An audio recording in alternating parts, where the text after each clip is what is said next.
Good evening, everyone. Welcome to the regular business meeting for the District of Squamish for Tuesday, June 21st. You wouldn't know it, but it is the first day of summer. We are gathered today on National Indigenous Peoples Day on the traditional unceded territory of the Squamish Okmeo. This day is an opportunity for all of us to rethink our relationship to the land, the water, the air, and the people who have stewarded these lands since time immemorial. So I do hope everyone has taken an opportunity today to consider the past, the present, and the future. All right, motion to adopt the amended agenda. Moved by Councillor French, second by Councillor Anderson. Any opposed? Motion carries. Council, any notice of motion? Seeing none, we do not have any delegations, petitions, or proclamations this evening. Consideration of unscheduled public attendance. So this is anyone in the public that has an item they feel is urgent that cannot wait 2 weeks until our next regular business meeting. If you're online, that would be *3 for the phone or raising your hand in the participant panel. And here in City Hall, you would just raise your hand. Seeing no one, we do have a public hearing this evening. And so I will just read the opening statement and we will get started. This public hearing is being held pursuant to the Local Government Act requirement to allow the public to present and to provide submissions to council respecting the proposed bylaw. And this evening, that is District of Squamish Zoning Bylaw Amendment Bylaw for 1039 Finch Drive, number 2894, 2022. Everyone present will be given a reasonable opportunity to be heard or provide a written submission. We want to ensure that no one is discouraged or prevented from making their views known, whether speaking in favor or against the proposed zoning amendment. Please ensure that your remarks are relevant to the matters contained in the proposed bylaw. Please note that the public hearing is not an opportunity for members of the public to have their questions answered by staff or by council. Any questions or points of clarification can be directed to staff by contacting the planning department. Members of council, however, may ask clarifying questions following presentations. Council is here to listen and will not debate the merits of the proposed bylaw with the public or each other during the public hearing. Please note that this public hearing is being recorded and web streamed live, and the recording will be posted to the district website. Media are often present at public hearings, and the public should feel free to advise the media if they don't want their picture taken. Up to and as part of this hearing, the public has had the opportunity to make submissions to council. If any submissions were received, they are available for review and comment and have been included as part of staff's report. Any submissions received after the agenda was published have been added to the electronic agenda and to the electronic public hearing package available on the district website. Any submissions made during the hearing can be reviewed during the hearing by viewing the electronic agenda. Submissions will be uploaded by staff as they are received. As always, we try and make this hearing a safe space for everyone to voice their opinion without interference from others. Therefore, I ask that members of the public maintain order and quiet during the hearing. Please do not applaud or interrupt any speech or action of members of the council or any other person addressing council. I'll now ask the planning department to outline what the bylaw is proposing. Over to you, Mr. Daly.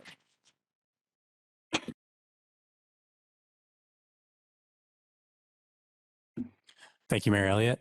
Good evening, Mayor and Council. My name is Brian Daly, Development and Subdivision Coordinator with Community Planning. I'm here tonight to present a rezoning application at 1039 Finch Drive for a public hearing. At the May 17th, 2022 regular council meeting, Council gave Bylaw 2894 first and second reading and scheduled a public hearing for this evening.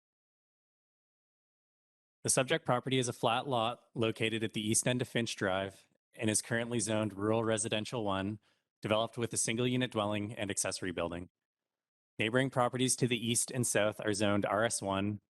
Properties to the north and west are zoned RL1 and RMH2 and are developed with single unit dwellings. An environmentally sensitive area runs through the southeast portion of the property, which comprises approximately 41% of the lot area.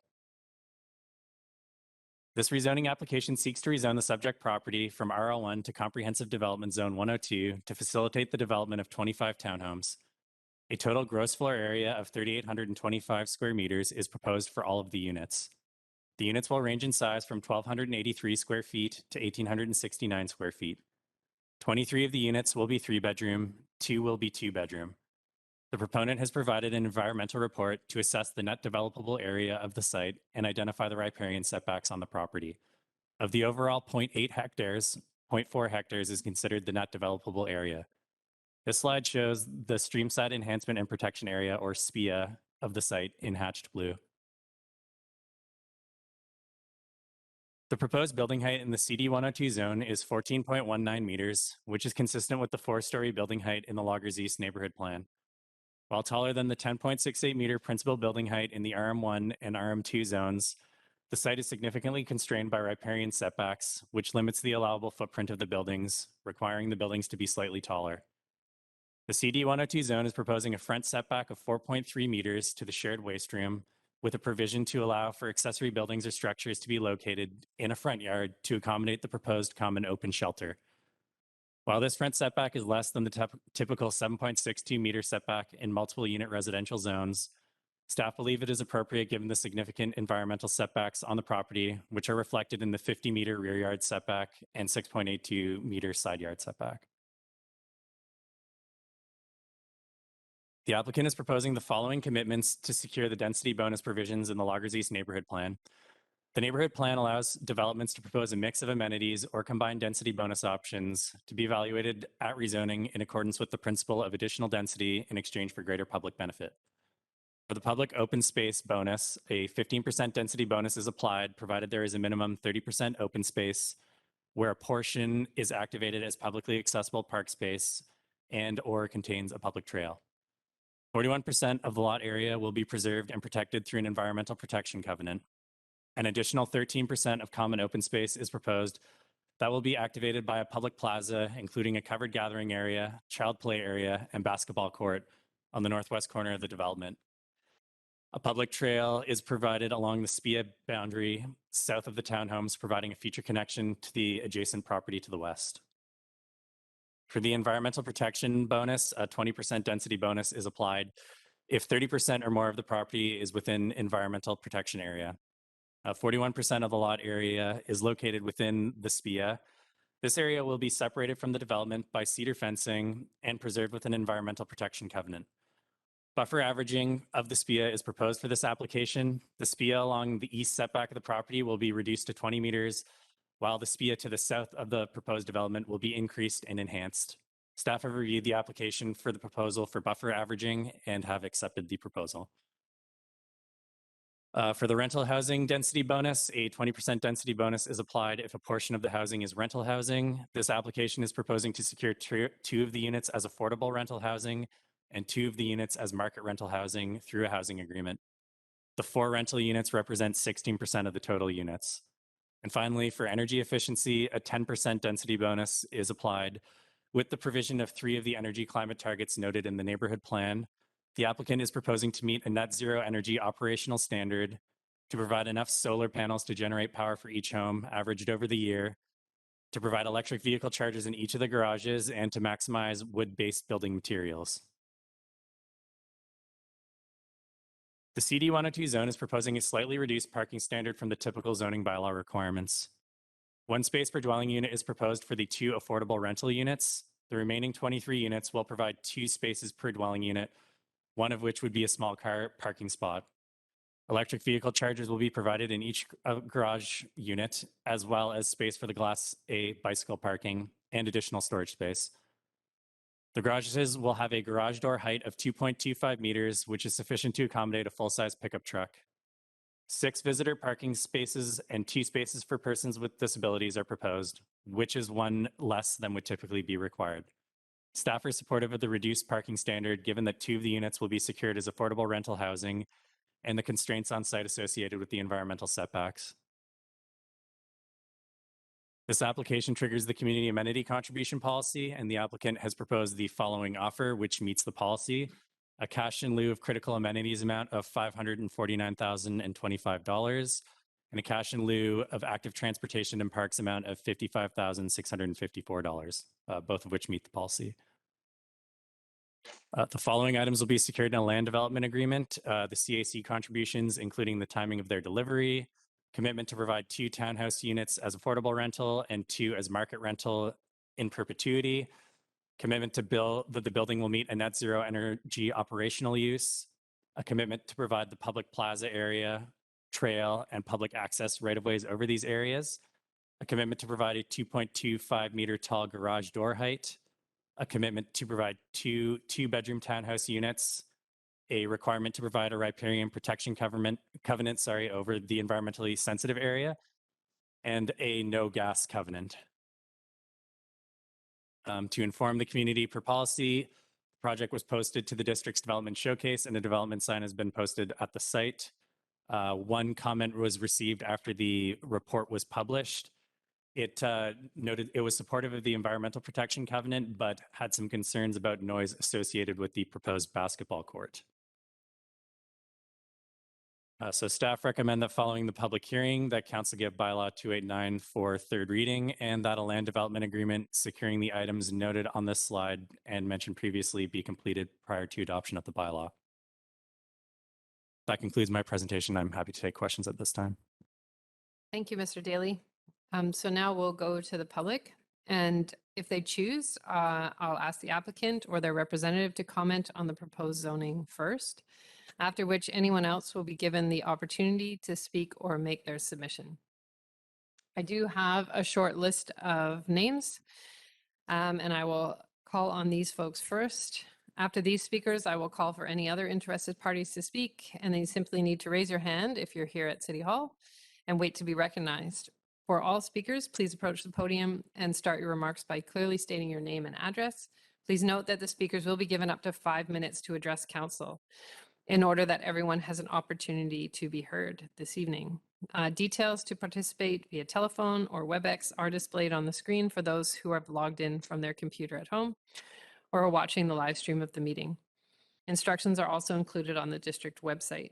So if you are participating electronically, to get on the speakers list, you raise your hand, so to speak, by dialing *3 on the phone, or if you're on WebEx on computer or cell phone, open the participant panel and click on the hand icon. Please note that there will be a moderator who will communicate with speakers who are participating electronically. When it is your turn to speak, you will receive a voice prompt if you're on the telephone or a dialog box on WebEx. Please remember to put your hand down after you've finished speaking by, again, just dialing *3 on the phone or clicking on the hand icon on WebEx. If you've already spoken and then wish to speak again to provide more or new comments, you can raise your hand again or add your name to the speakers list. And once I've indicated that we've been through all the first-time speakers, people will be provided additional opportunities to speak. And that goes for folks who run over their 5-minute timeline. You can sit down and come back and have another 5 minutes if you need it. All right, so with that, I will go to my speakers list. And first up is Yoga, and I believe this is the proponents.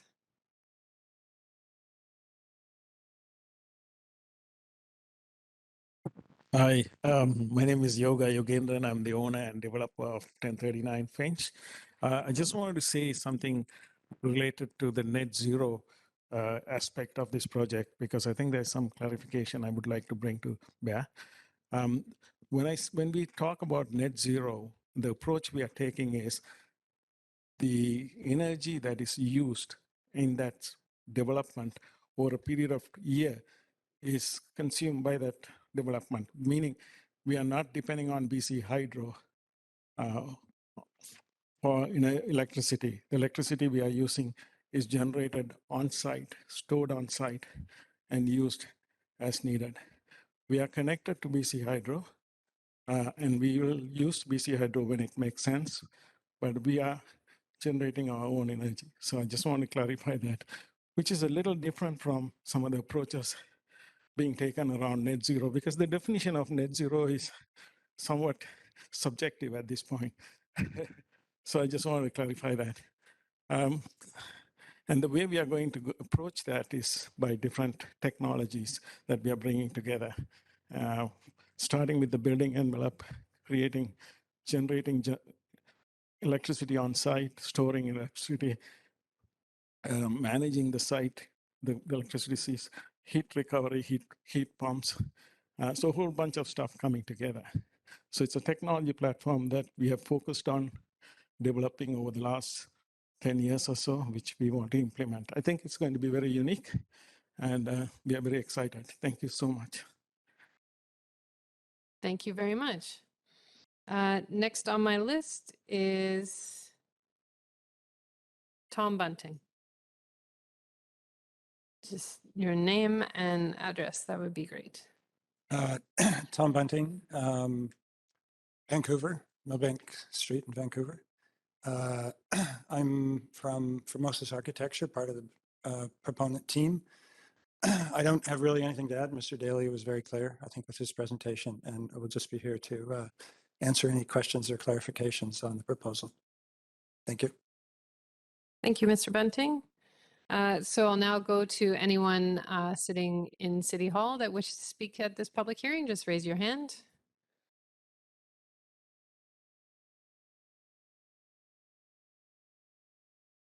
Not seeing anyone at City Hall. So Ms. Murray, is there anyone with their hand up online? So it's *3 or the hand icon in the participant panel.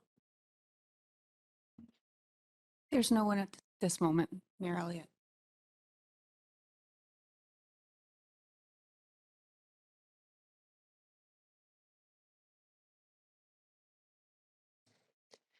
If there are no further speakers, I would ask council if there's any further information that the planning department might provide to you at this time. Councillor Herford? Thank you. In one of the correspondence we had around this, there was discussion around the covenant for the basketball facility. And what ability will the future strata have to regulate the use of that while this is applied? I'm just wondering how those two pieces sort of fit together. Through the mayor, the covenant has been finalized at this time, but the covenant will likely have some fairly general language stating that they cannot substantially restrict access, but it should be reasonable. So likely to follow perhaps the noise bylaw requirements so that it can't occur late at night. So they could put hours of operation, but obviously they couldn't restrict the entire day and allow kind of 1 hour of play. But having no play on that court past 10 p.m. or something like that would be reasonable. Thank you. I expected to see alignment with the noise bylaw. I expected that to be the answer, so I appreciate that. Thank you. Councillor Pettengill? In a roundabout way, that may have addressed my question, which was just wondering, if I was a kid in the neighborhood, I might assume that this wasn't a public park and I might think I can get away with playing there, but I wouldn't necessarily, I'm not sure it would be clear to me that this was public to me. It sounds like there may be some signage to inform about hours, but do we have any requirements for signage, or how would someone know that this is actually a public park and not just a strata green space or play area? Through the mayor, we wouldn't require the strata to put up any signage. Perhaps the intention behind locating this area at the front of the development is to encourage pedestrians to use it. If it had been located in the center of the development or at the rear of the development, that typically doesn't lend itself to being publicly accessible. But just having people out and playing and using this should encourage the public to use it. If the strata wanted to put up signs notifying the restrictions in accordance with the noise bylaw, they could do so.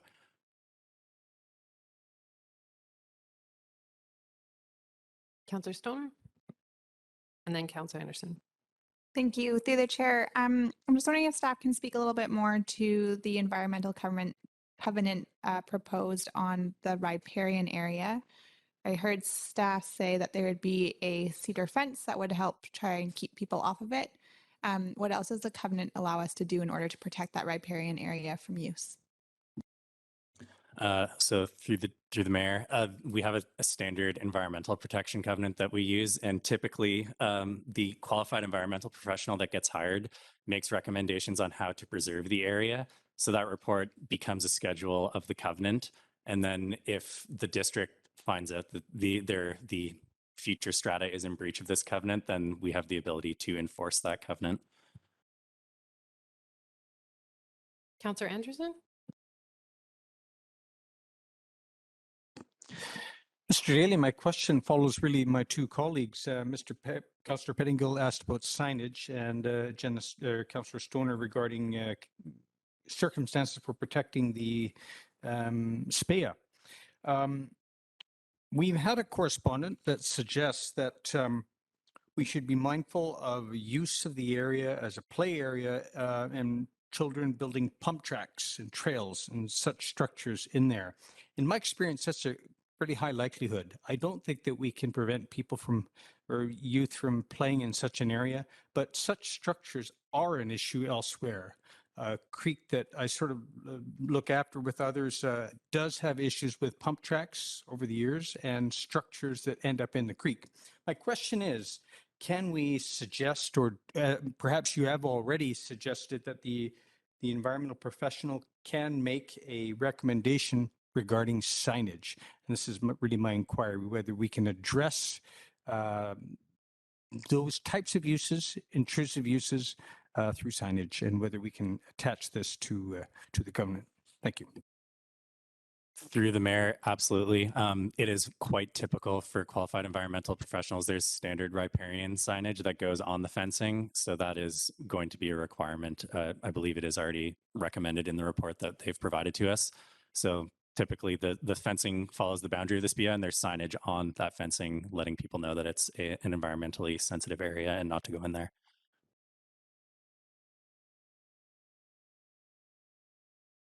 All right. Not seeing any other hands from council. I'll just go back to the public again. If there's anyone else that wishes to speak at this public hearing, please raise your hand physically or electronically.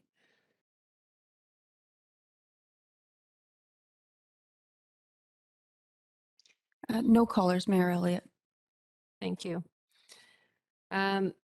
Now that I've heard from everyone on the speakers list, it is a requirement that I ask 3 times if there's anyone else who wishes to speak before we can close the public hearing. So for the first time, is there anyone else who wants to speak or make a submission? So again, electronically, that's *3 or the hand icon in the participant panel. For the second time, is there anyone else who wants to speak or make a submission on this? And for the third and final time, is there anyone else who wants to speak or make a submission?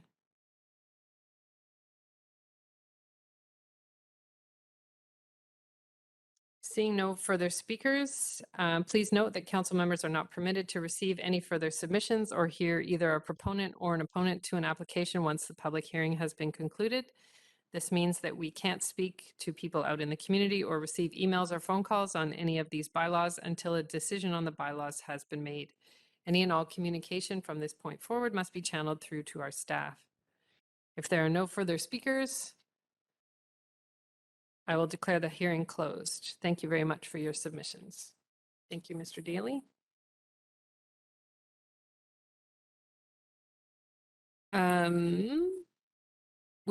Staff have recommended third reading. And so if council doesn't mind suspending the order of the agenda, we can contemplate item 8C1, third reading of 1039 Finch Drive. This is Amendment Bylaw 2894 of 2022. We'll do that. All right. Someone want to put forward a motion?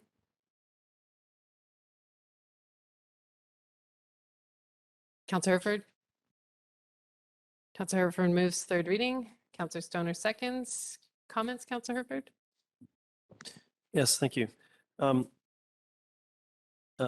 This development's working inside our new Loggers East neighborhood plan and really lives up to the expectations set out in that plan. And I'm happy with the all the restrictions put on, whether it's the covenant for the environmental area and the public access in the front. I think it's a good project and fits the recently adopted plan, so I'm happy to support. Councillor Stoner, then Councillor French. Thank you. Through the chair, I will be supporting the motion on the floor. As my council colleague has mentioned, this falls in line with our new neighborhood plan for Loggers East. And I think it's been an interesting process to see a number of these projects come forward as we look at rezoning that goes in line with that new neighborhood plan, which took 2 years of public engagement and further study to identify what the priorities were. And this project helps to achieve some of those priorities that are set out in that plan. In particular, with the rezoning, the project and the proponent are meeting our requirements with critical amenities with respect to cash in lieu for critical amenities and active transportation. But I think even more notable is the commitment to provide 2 of the townhouse units as affordable rental and an additional 2 units as market rental. That goes above and beyond our current policy. 54% of the lot is going to be open space and or protected by an environmental covenant for the riparian habitat. And the building is going to meet net zero operational use. And as the proponent spoke during the public hearing, that's not just by offsetting the use of or the GHG emissions produced, it's actually producing energy on site, along with a number of other things that I think are very strong in this proposal. So I'm happy to support the rezoning at this time. Thank you. Councillor French. Thanks, Mayor. Speaking in favor of the motion, I think that this is an exciting project coming forward following the release of the Loggers East Neighborhood Plan, which was, I think, a well thought out and executed plan at this point. The plan to power the project is very forward thinking, and I'm looking forward to seeing many more project owners and developers in the future presenting this type of energy use strategy in their projects. And I'm pleased that 2 more affordable housing units will be created through this project. And the basketball court creates a play area for teens, a group that's often overlooked in projects like this. And I fully anticipate that this basketball court will create a precedent for other projects coming forward in the future, offering other and more diverse activities for teens in our community. I support the project and I support the staff, the motion on the floor. Thanks. Councillor Pettengill. Thank you. I will be supporting third reading as well. I won't repeat what my colleagues have said, but I agree with their comments. I think in the crisis we're in, the thing I'm most focused on is the no gas covenants to make sure we are not building in fossil infrastructure. But I'm really excited that this developer is going above and beyond and thinking about future energy costs and developing those systems. Really fantastic to see that. My understanding is details like signage is something that we might be more appropriate for the DP stage. I do feel that some explicit indication to the public that this is a public space is useful, but I don't think my understanding is that's not appropriate to deal with that at the rezoning stage. So I will leave it to the staff and the proponent, and hopefully some agreement can come there on that. Otherwise, yeah, this is consistent with the neighborhood plan that went through a lot of engagement, and so I will support this. Thank you. Thank you. My council colleagues have summarized why I will support third reading, and really very much appreciate seeing market rental and affordable rental in the townhouse form coming into our stock of affordable and rental housing in the district, so that they're not all condos. So I will call the question unless I see another hand. Anyone opposed? Motion carries. Thank you very much. So we will now backtrack Squamish to 8A1. This is contemplation of first and second reading for District of Squamish zoning bylaw amendment bylaw for 1005, 1009 Raven Drive. This is bylaw 2893, 2022. Mr. Daly, you are still on the hot seat. Thank you, Mayor Elliott. So hello again. As I mentioned before, my name is Brian Daly, Development and Subdivision Coordinator with Community Planning. I will now be presenting a rezoning application at 1005 and 1009 Raven Drive for consideration of first and second reading. The June 14th, 2022 Committee of the Whole meeting, Council provided comments on the proposed rezoning application. The minutes from this meeting have not yet been ratified. So this slide shows a staff summary of Council's comments. So in relation to the housing form and unit mix, appreciate efforts to change unit size and bedroom count. However, more variety in unit mix is still desired. Appreciate the addition of the affordable rental units and a concern regarding the lack of unit variation along Raven Drive. For the proposed agricultural space and management arrangement, support for the dedication of the agricultural area and playground area to the district. Consideration should be given to future maintenance of the farm infrastructure and a suggestion to relocate the agricultural area parking to the rear of the site and push the agricultural space closer to Raven. And in relation to the community amenity contribution offer, the comment was that it was an appropriate offer for the size of the development. The subject properties are 1.32 hectares in area and located on Raven Drive, immediately south of the intersection of Cardinal Drive and Raven Drive, and east of the single unit dwellings on Kingfisher Road. Neighboring properties to the north and west are zoned Comprehensive Development Zone 38 and are developed with single unit dwellings. Properties to the south and east are zoned Rural Residential 1 and developed with single unit dwellings. The subject properties are currently undeveloped vacant land. 1009 Raven Drive is almost entirely covered by BC Hydro right-of-way. This rezoning application seeks to rezone the subject properties from RL1 to CD 103 to facilitate the development of 35 townhomes and an agricultural area under BC Hydro right-of-way. To further differentiate the unit mix, the applicant has committed to 2 additional 2-bedroom units for a total of 5 2-bedroom units and 33 bedroom units. Units will range in size from 1,100 square feet to 1,500 square feet, consistent with the base density in the Loggers East neighborhood plan. The applicant has committed to a maximum size of 1,300 square feet for the 2-bedroom units, though most of these units will likely be smaller than this maximum size. This application is not seeking any of the density bonus options, though it will qualify for the 15% density bonus for public open space for providing an agricultural area and playground, and the 20% bonus for rental housing for securing 2 of the units as affordable rental housing. Parking meets the requirements of the zoning bylaw. 33 of the units will have 2 enclosed tandem parking spaces within a garage and a surface parking stall outside of the garage. 2 of the units will have side-by-side parking spaces within a garage and no surface parking. 9 visitor parking stalls will be provided, which meets the requirements of the zoning bylaw, and the applicant is proposing an additional 10 visitor parking stalls for the community garden and agricultural area, community playground. The proposed building height is 11.3 meters, which is 0.62 meters taller than the allowable height in the current RL1 zoning, and 2.3 meters taller than the CD38 zoning on the adjacent properties. This building height will allow for the garage in each unit to have 2.25 meter tall garage door, which can accommodate a full-size pickup truck. The 6-meter front setback is consistent with the adjacent CD38 properties. The proposed side yard setback along the western property line is 3.96 meters, which is 0.62 meters less than the typical 4.57 meter setback in multiple unit residential zones. The rear setback is 4.8 meters. Staff are supportive of the reduced side and rear setbacks, given the majority of the west side of the property is adjacent to a stormwater detention pond that is between the single unit dwellings on Kingfisher Road and the subject property, and the constraints on site due to the BC Hydro right-of-way. A 0-meter east side setback is included to facilitate the subdivision of the proposed agricultural area and park, and to ensure there are no conflicts with structures required for the farm operations.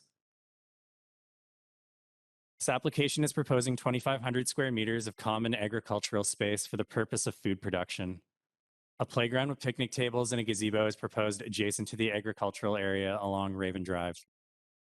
A public trail will provide access to both areas. An additional trail will provide connection to the southern property line and an opportunity for future trail connection to Finch Drive. A large stormwater detention pond is required south of the agricultural area. These areas are located within the BC Hydro right-of-way. The proposal now includes dedication of the agricultural plot, accessory buildings, visitor parking and loading, and the pocket park to the district for public ownership. This area is proposed to be subdivided off and transferred to the district. The district will be able to lease the area to Squamish Can for a nominal fee. A covenant will be registered on title of the townhouse property to notify future strata owners of the agricultural operations. The location of the pocket park has good potential to service the wider neighborhood and also support agricultural use. An access easement over the district parcel to provide access to the townhouse will be required to maintain a single access point for both parcels. Some comments from council expressed concern regarding the lack of articulation of the units along Raven Drive, and also noted a concern that future development along both sides of Raven Drive to the east could result in a canyon of buildings along the street frontage. The slide shows the watercourses and the hydro right-of-way along Raven Drive.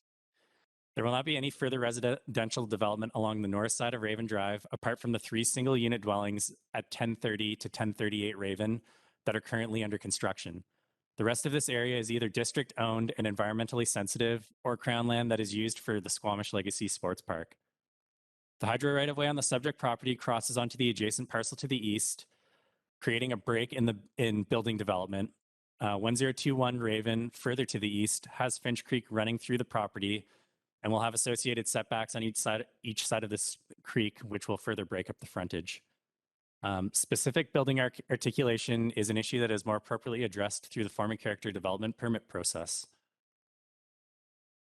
This application triggers the community amenity contribution policy. The applicant has proposed the following offer, which meets the policy for multifamily or mixed use rezoning. So cash in lieu of critical amenities amount of $730,410.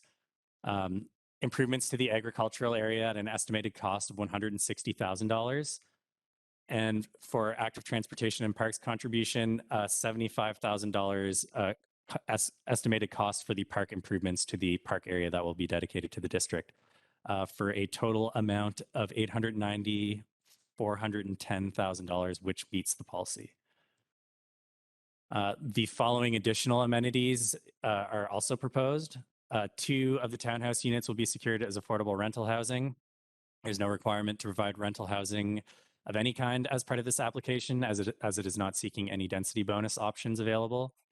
That 5 2-bedroom units will be provided with a maximum unit size of 1,300 square feet, a commitment that no natural gas will be provided to any of the units in the development, and a commitment to build the units to a carbon neutral standard.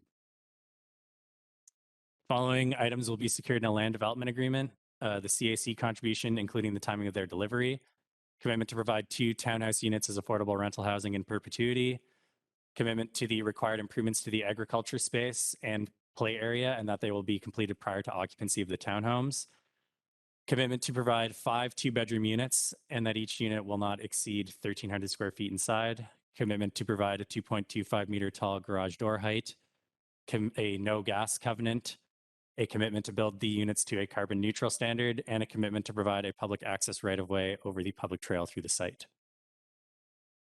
So staff recommend that bylaw 2893 be given first and second reading, and that a public hearing be scheduled for July 5th, 2022 at 6 p.m. That concludes my presentation. I'm happy to take questions at this time. Thank you, Mr. Daly. Council, questions? Councillor Pettengill? Yeah, thanks. As I recall, we had some questions or concerns about avoiding standing water, and could the pond provide irrigation? Possibly, are there other solutions? I'm just wondering from staff, is there flexibility to think about what happens there, or have we locked in this will be a pond at this point? Through the mayor, there is flexibility. The system obviously hasn't been designed at this time. I can share my screen just quickly here to show you an example of another storm detention pond on a development in town. This is at the current, I believe. Oops, my apologies. The developer was part of this project, or one of the development team was part of this project as well. So if you look at the bottom of the screen there, there's kind of a fenced off area along the border of this development. So that is a storm detention pond. That's the aerial view, and I will proceed to some photos of the actual detention pond. So as you can see, it's quite well screened. So you wouldn't necessarily know that there's a pond there. So I just wanted to show these photos to provide some context. And no, this pond has not been designed at this time, so there is flexibility for how they manage their stormwater, but ultimately they are going to have to manage their stormwater on site, which will be determined at the form and character DP stage of this project. Thank you. And if we decided we were interested in ensuring that it was available for irrigation and is that something we could work out later, or we would have to secure that now if that was something that was really important? Through the mayor, that could be something that could be worked out at the development permit stage, though I'm not sure that it would probably be best to do that once the proponent has started designing this feature and determined if that's even a feasible option, because it's going to be full during heavy rain events and empty otherwise, so it might not be feasible to use as irrigation. Councillor Herford? Thank you. I'm curious about the setback on the west side. So it's set to be 3.96 meters. And the site layout, in particular, the units that front Finch Drive sort of sit in with the single families houses to the west. But when you move back into the development backs onto some environmentally sensitive area or not someone's yard. So I'm curious about that that setback, particularly for that front row. And I know that we're applying setbacks down that whole line, but are those buildings at the front, those first two, how is that the separation between those and the single family? How do those relate to each other compared to normal single family in that area? Through the mayor, so the proposed setback for that block fronting Raven is 6.69 meters. So the building setback has been increased for block 6, which is immediately adjacent to the single unit dwelling to the west. So there is a larger setback for those units that have a neighbor, and then it is reduced to 3.96 meters when they're adjacent to the storm pond. Thank you. And how is that captured in the list of setbacks? I just don't see that highlighted, but that's captured in the documentation here somewhere that I'm not seeing. Through the mayor, it won't be captured. It wasn't captured in the side setback, but the site plan is attached to the zoning bylaw, so it's still captured. So there isn't an additional setback for this block. It is, but it will exceed the minimum setback, and the site plan is captured as a schedule of this zoning bylaw amendment, which goes into the zoning bylaw. So they will have to site the buildings in accordance with the site plan. Thank you. And then one more, if I remember.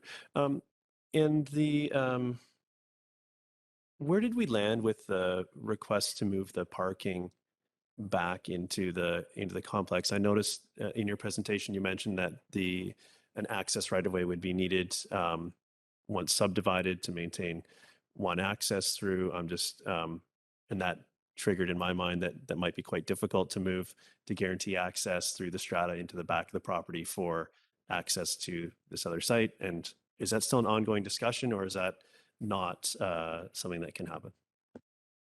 Through the mayor, staff are not exploring relocating the parking for the agricultural area, as it would be challenging to accommodate that and require an access easement through the strata, as opposed to having an access easement over the district parcel that allows the strata access. This will also not require the farm vehicles to drive through the whole strata road to access their parcels. And then the public parking and all that's right up at the front and easy to access for those folks. Any other questions, council? What is driving the number of parking stalls for that farm area? That was the suggestion put forward by the applicant, and they were in discussion.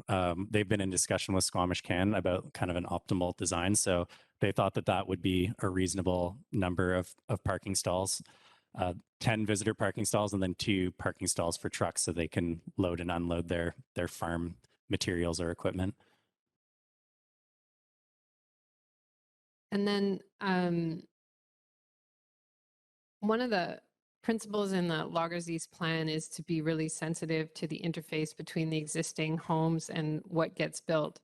And so while I've been an advocate for building full height garages, I wonder for that block that's right adjacent to the single family homes, whether we would have lower the height to be in line with that zone versus the higher height that we're proposing here.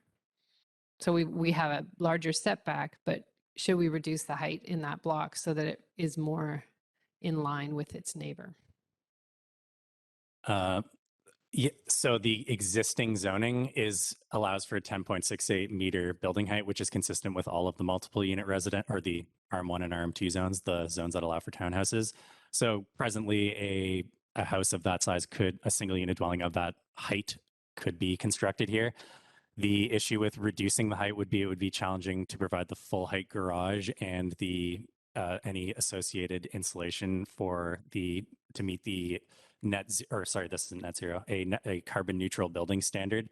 The higher energy efficiency requirements typically require thicker insulation. So that was why the building height got bumped a little bit.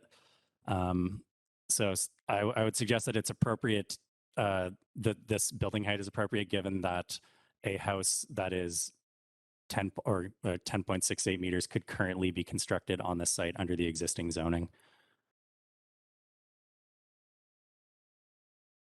But I understood the CD38 properties next door already have a slightly higher roof height, do they not? I believe that they do. I just have to pull this up for 1 second.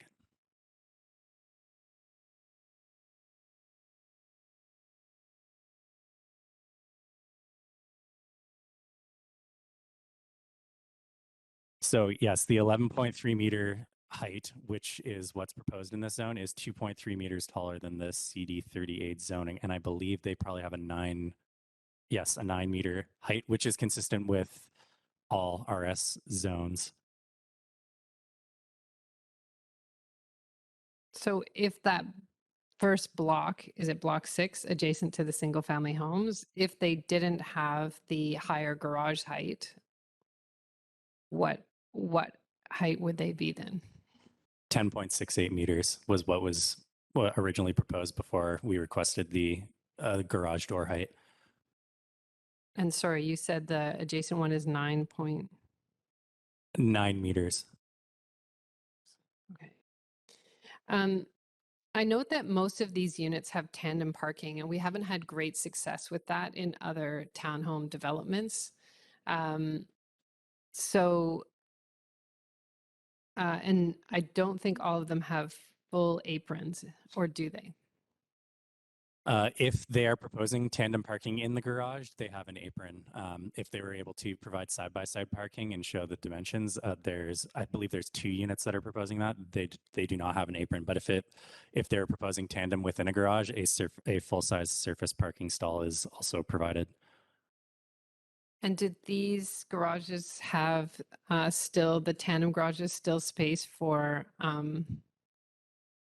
Class A bike parking and other storage? There is space for Class A bicycle parking. There is no extra requirement there's no storage space requirement put on top of that because that is not something we can regulate in the zoning bylaw.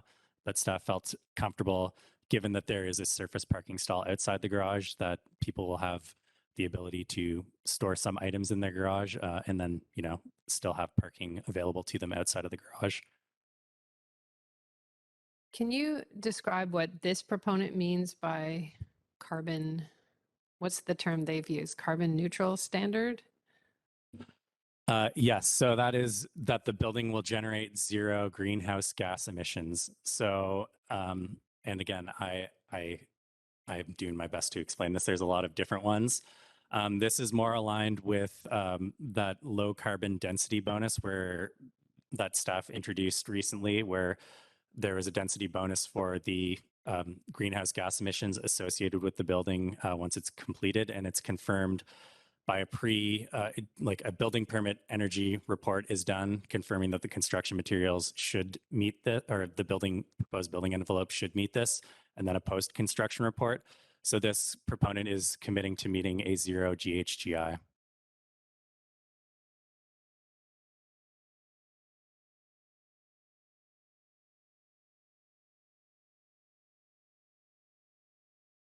Council, any further questions?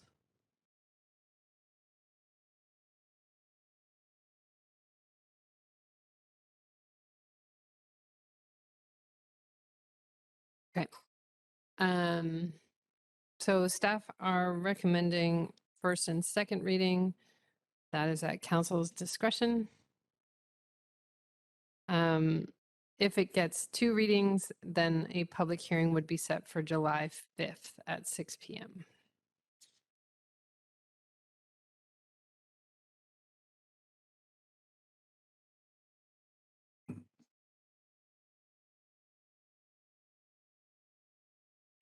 Councilor Pettingill. So I'm going to test this, and if this is not appropriate, I guess I'll hear about it. Move the staff recommendation, but with block 4 limited to the 10.68 meter building height and not requiring the higher garages. Block 4, oh, sorry. Mr. Daly, block- it's the one adjacent to the single family homes. Is that 4 or 6? So I got it. Pardon me, I block- believe it's block 6. All right. Is there, you have a question before that gets seconded? Go ahead, Councilor. Thank you. There's 2 just for the one building that interfaces with the adjacent neighborhood, or both of the buildings that front the road there. My proposal is just the one, if someone wants to amend that further. All right. Is there a seconder for Councilor Pettengill's motion? I'll second it. Do you want to speak to your motion? Yeah, I think, I think a slightly higher height is appropriate given the carbon neutral approach. And I don't think it's a huge jump, especially given the setback, the increased side yard setback I think it's reasonable to accommodate that. And the reason I didn't also require it for block 1 is because I think there's a bit of a stepping. And so as it steps into the site, they don't necessarily both, block 1 can be a little bit higher still. It doesn't have immediate offsite neighbors. And I still feel that we shouldn't be requiring so much parking. I think it puts extra expense on all the people who are trying to reduce their vehicle dependence. And so I think it's reasonable not to mandate extended garages on every single unit here. And so I feel that it's entirely appropriate for at least one of the blocks to just have normal height garages. Thank you. Other comments? Councilor Stoner? Can I just seek clarification that you're proposing first and second reading with this amendment? Yes. I saw staff talking. Everything's on side with this motion before we get too much further. Just as a suggestion, rather than changing the zoning bylaw, we could just put that restriction on block 6 in the land development agreement that will go along with it. So this way would make the zoning for the property a little bit simpler, and council could just give first and second reading. We have that as a condition. If that's what council wishes, that we could just put in the LDA. Councilor Pettengill, would you amend your motion to go from including in the zoning to being a condition of the land development agreement? As long as that's effectively the same thing, yeah, I'm fine with that. I seconded the motion, so that change is fine. Thank you. Comments? Councilor Stoner? I will support the motion on the floor. I could have gone either way with this, but I do see the logic behind stepping the forward-facing buildings in their height a little bit and easing that from the single-family homes onwards. And so I will accept my council colleague's suggestion there on that motion, on that portion of the motion. And then generally speaking, when this came to us at committee of the whole last, I did raise some concerns around mostly variability in housing form, especially fronting Raven. I hear staff's comments that some of that is better addressed in development permit phase. But also recognize that the developer has come forward with an additional variation in housing mix and adding some additional 2-bedroom units. So with that in the package that we see in its entirety here, I'm happy to move this to second reading and hear what the public has to say on July 5th. Thanks. Councillor French, then Councillor Herford. Thanks, Mayor. I was prepared to move or have the staff recommendation, but I think that this added twist would be very good news to the neighbor on the other side. I too am looking forward to taking this to third reading and hearing what our community has to say about this plan. Thanks. Councillor Herford. Thank you. Although I appreciate the intent of this, and I actually support the outcome. I think first reading would be more appropriate when we change the height in a project in this way to make sure that we understand what it is before council understands what it is before it goes to a public hearing for the. Although I appreciate the intent, I won't be supporting the motion as it stands. Councillor Anderson.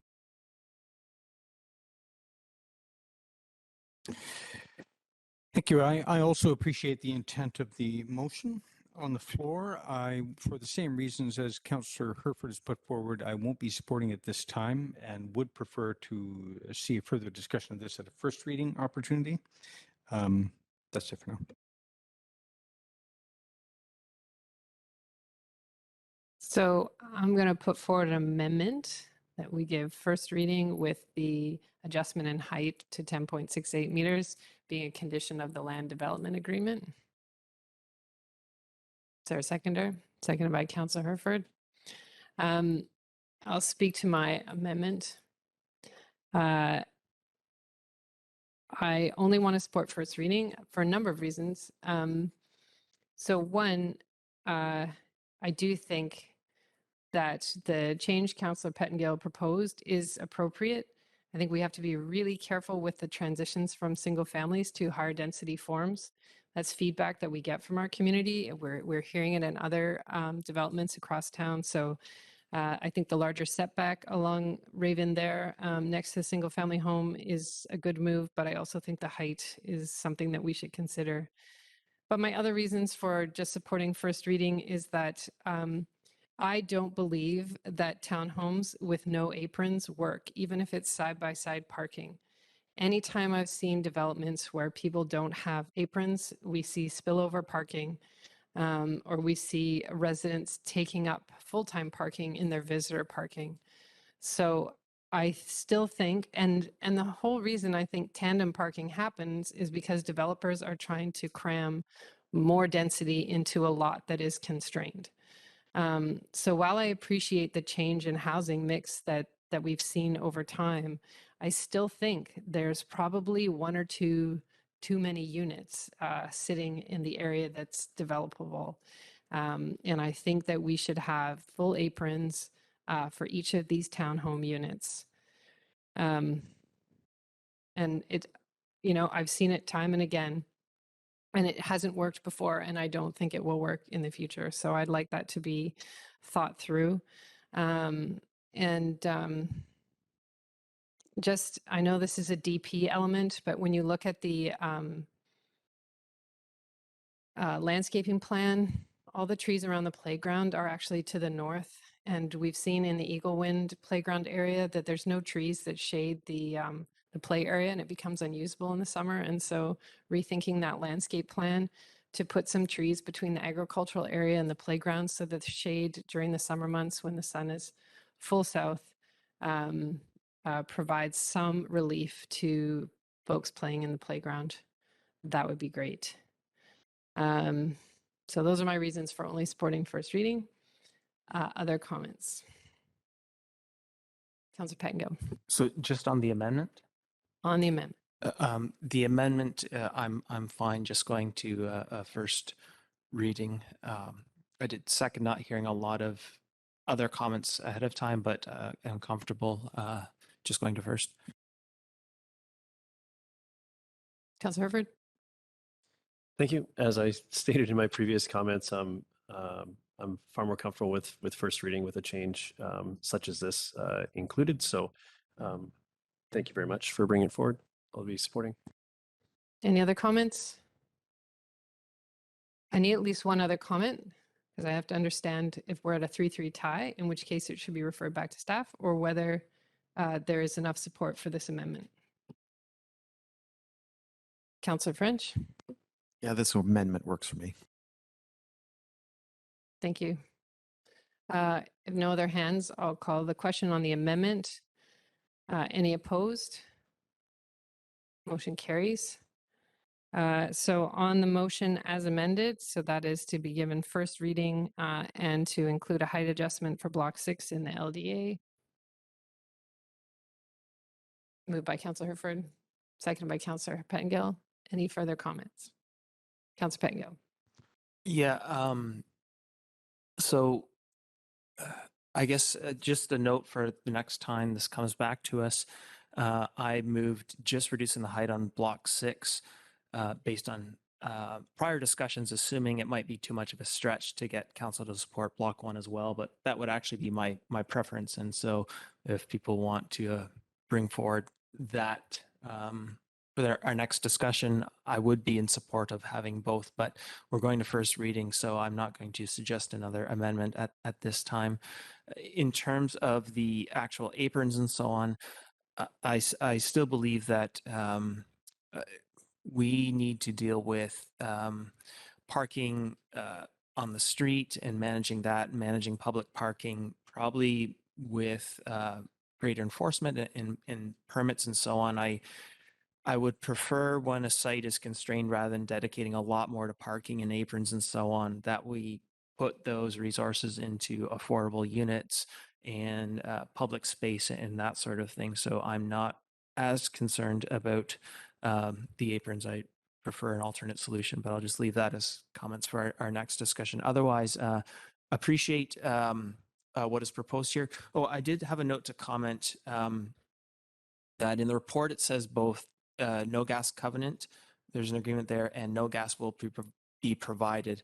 I appreciate both of those, but I think it's the no gas covenant piece that is really critical. And when I see both, I sometimes wonder exactly what we mean. And I just want to sort of highlight that it's the covenant piece that is really critical. Thank you. Any further comments? Councillor Herford. Thank you. Now this is considering first reading. I'll be speaking in support. I think this change in height is appropriate.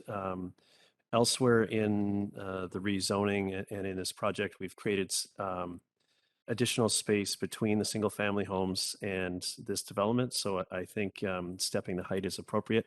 I also think by requesting this, we've created an opportunity for the developer to create some differentiation along the streetscape as well. And I think it'll be a positive impact for the overall development. I do share the concerns around the apron parking and the tandem spots. I know that we've been working hard to create more space in the garages in general, so they're not entirely consumed with toys out of the gate. But the tandem, but the aprons are just so they're just so useful, having lived in developments without an apron and witnessed all the cars with all the four ways on and people loading and not loading and just having vehicles everywhere. I think creating that space is important for the livability inside the development and the knock-on effect of spilling out is noticeable. So I'd love to see some change there. And for some reason, I know this project isn't taking any of the density bonuses that could be available, but for some reason, it still feels quite crowded in there. And that lack of apron is maybe one of those symptoms. So if the solution is a unit or two less to accomplish that, I can't really see why I'm getting this crowded feeling from a site that's not taking the density bonuses, which makes me question some density bonuses, but that's a different topic unto itself. So I'll be supporting first reading this time. Thank you. Councillor Stoner. I will support the motion on the floor and going to first reading, but I do have some concerns around some of the things that I've heard from my council colleagues. In particular, I appreciate that the site does feel a little bit tight, but there's a lot of constraints on the site. And I note that the developer has proposed to provide 2 affordable housing units, and I risk that we lose those if we push too hard in terms of losing some of the units on site. So just flag that for consideration in negotiations with the developer. That to me, that remains an extremely important part of this conversation. The agricultural land, the affordable housing units.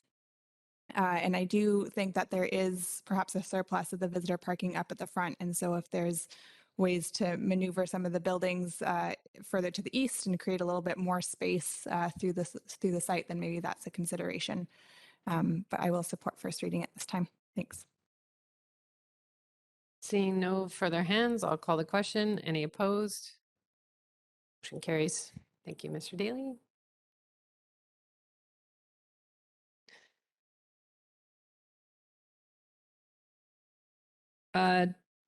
We are on 8B1, District of Squamish Advisory Design Panel Bylaw. Is there, Mr. Valniscus, do you have a few words on this one? Yes, thank you, Mayor. Just really quickly, there are 3 changes proposed to the advisory design panel bylaw. All of them are fairly minor. The biggest one is absenteeism. So right now, the bylaw states that if a member of the advisory design panel misses 3 consecutive meetings, that member shall be removed by council.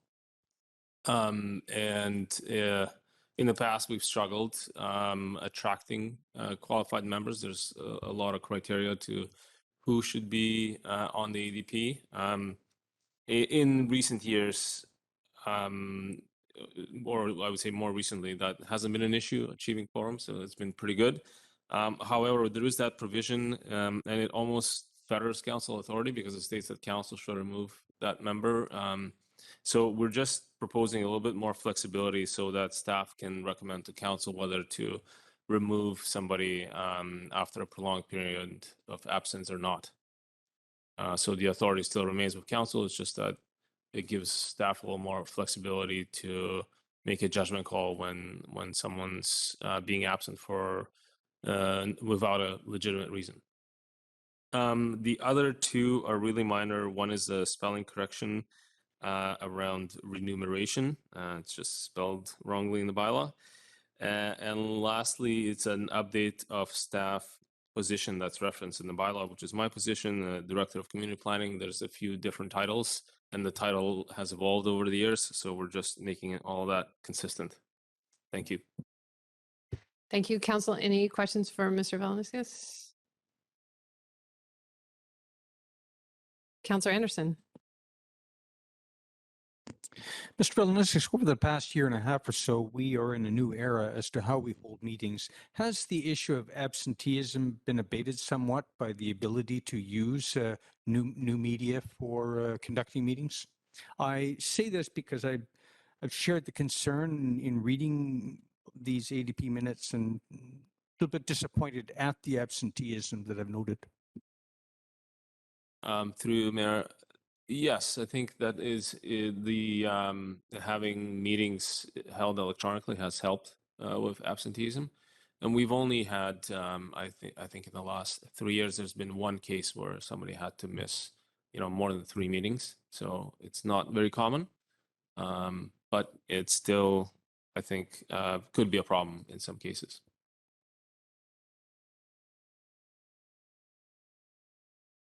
Does someone want to move the staff recommendation, which is to give bylaw 2264, amendment bylaw 2912-2022, 3 readings? Moved by Council French, seconded by Council Anderson.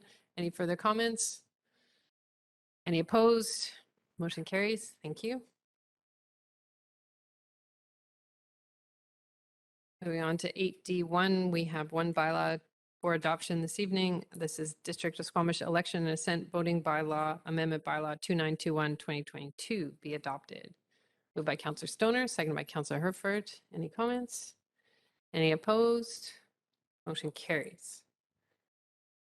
Council, do you need a 5-minute break or shall we continue? We're good? All right. We're on to item 9A1, the alternative approval process for District of Squamish Public Works Facility Capital Work Loan Authorization Bylaw 2915-2022. Ms. Pollock, I will turn the floor over to you.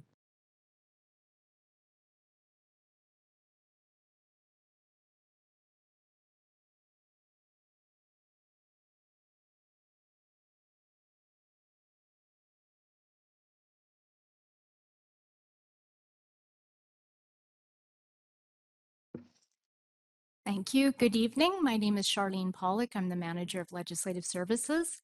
And tonight I'm here to speak about the alternative approval process for District of Squamish Public Works Facility Capital Works Loan Authorization Bylaw 2915.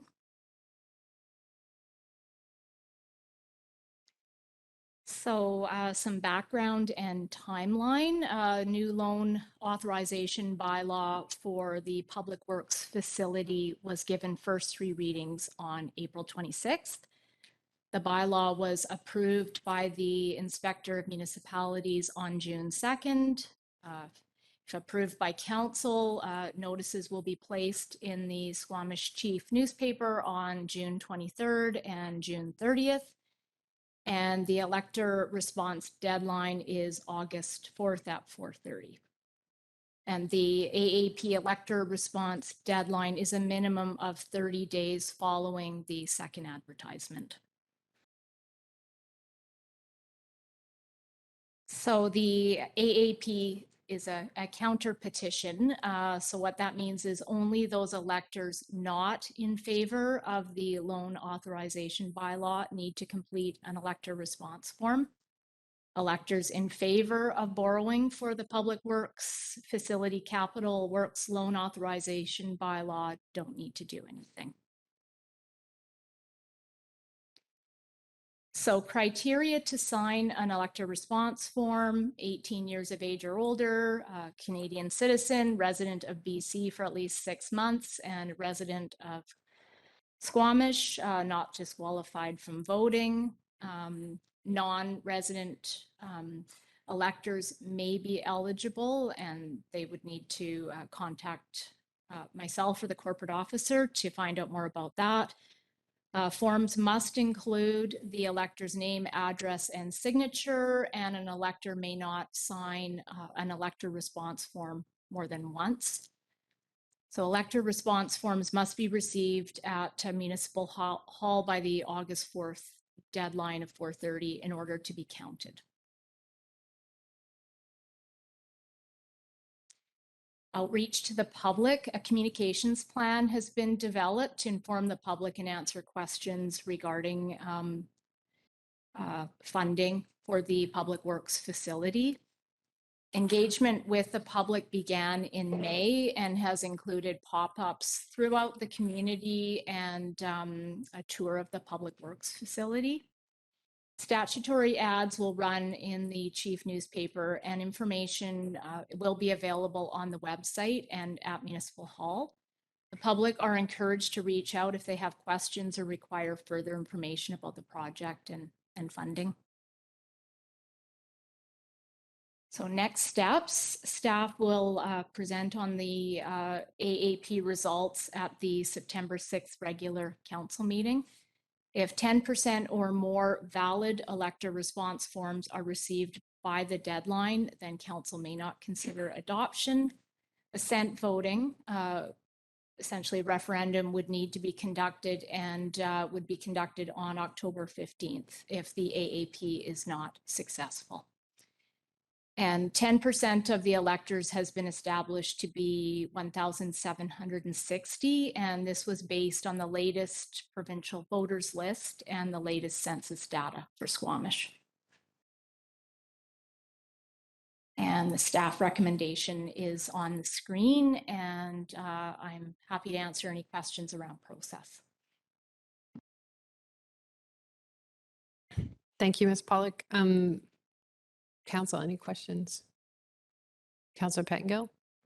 Just largely for the public, I want to clarify that this is not a question about whether or not we will update the public works facility and take it out of the floodplain. This is a question of whether people are directly taxed over 1 or 2 years versus a longer term loan to finance this. Through the mayor. Yeah, so the question is whether people would fill out an elector response form if they're not in favor of borrowing for the project. Okay, and then just in general terms, we've had a delay on getting the start because of what with the AAP last time, that's cost us about $500,000. And so if this doesn't pass, and it goes to referendum because of inflation, all the other things that are going on, we are looking at potentially significant further increases to the cost of the project, regardless of how we pay for it. Is that correct? That would be a question for financial services. Yeah, that's something I can't answer.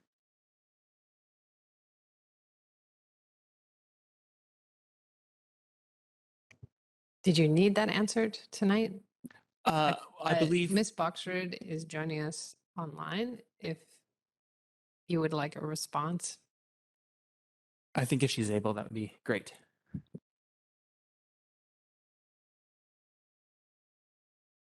You're still on mute, Ms. Boxford.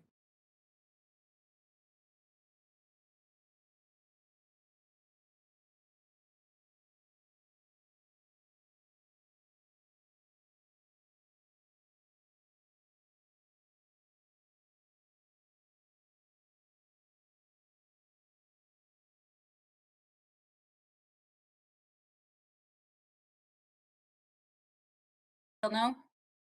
There we go. Now we can hear you. Okay, great. Thank you. I had to change the audio on the application. So thank you, Councillor Pettengill, for that question. Through the chair, yes, in fact, if we continue to delay the project and inflation continues to increase, that is exactly correct. The cost will increase. So, you know, if obviously if inflation levels off, then they won't. But at this point in time, we're not seeing that being the case. Any other questions? All right, so the staff recommendation is in front of us. Moved by Councillor Stoner, seconded by Councillor French. Any further comments? Councillor Stoner?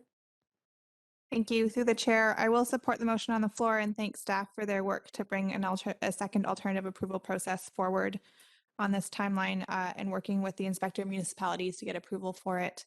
I do think that this is an important piece of work to move forward.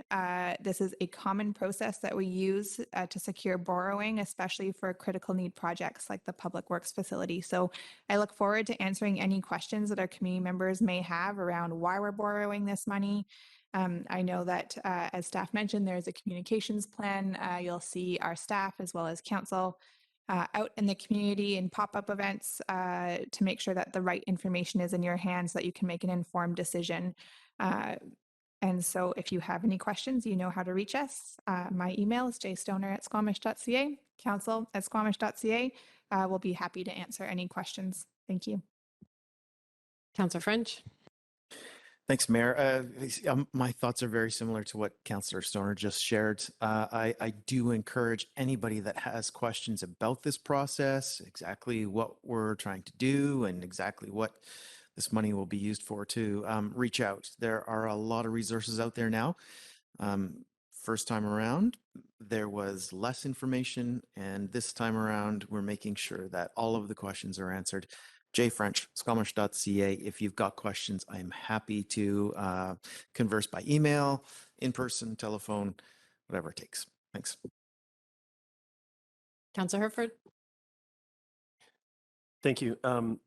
This bylaw is an important part of executing the real estate and facilities master plan, which sets out our priorities, and we need to move through that, continue to move through that list as we have been doing. Borrowing, I think, is the way forward for this project, as the people benefiting from having this facility should be the ones paying for it, not just the current taxpayers. So as we grow, it allows this project's cost to be spread out amongst the future residents as well as those that are here today. So I hope that this is successful. And as my other council colleagues have mentioned, please reach out at any time if you have questions, and if you see us in the community at an official event or otherwise. I'm sure we're all happy to stop and have a chat about this, or really any other processes along the way. So speaking in support, thank you. Thank you. Not seeing any other hands, I'll call the question. Any opposed? Motion carries. Thank you, Ms. Pollock.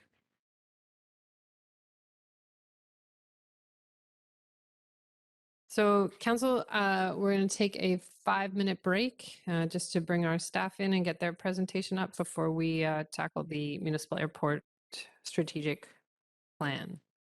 So 5 minutes, and we'll come back at 7:26.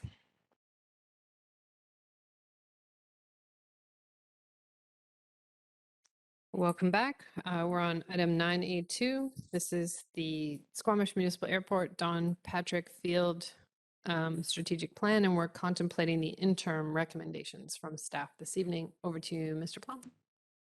Thank you, Mayor and Council. I'm Neil Plum, Manager of Real Estate. I have Chantel Milan here, Real Estate Coordinator from the Real Estate Department. And we also have Ben Crooks and Adam Martin from HM Aero, and they're chiming in remotely tonight. So thank you very much. So our purpose tonight is to seek endorsement from Council for the draft interim recommendations report that H&M has provided to the district. Bear with me here, get organized here. So currently, the airport does not have a formal airport strategy to guide its operations for the next 25 plus years.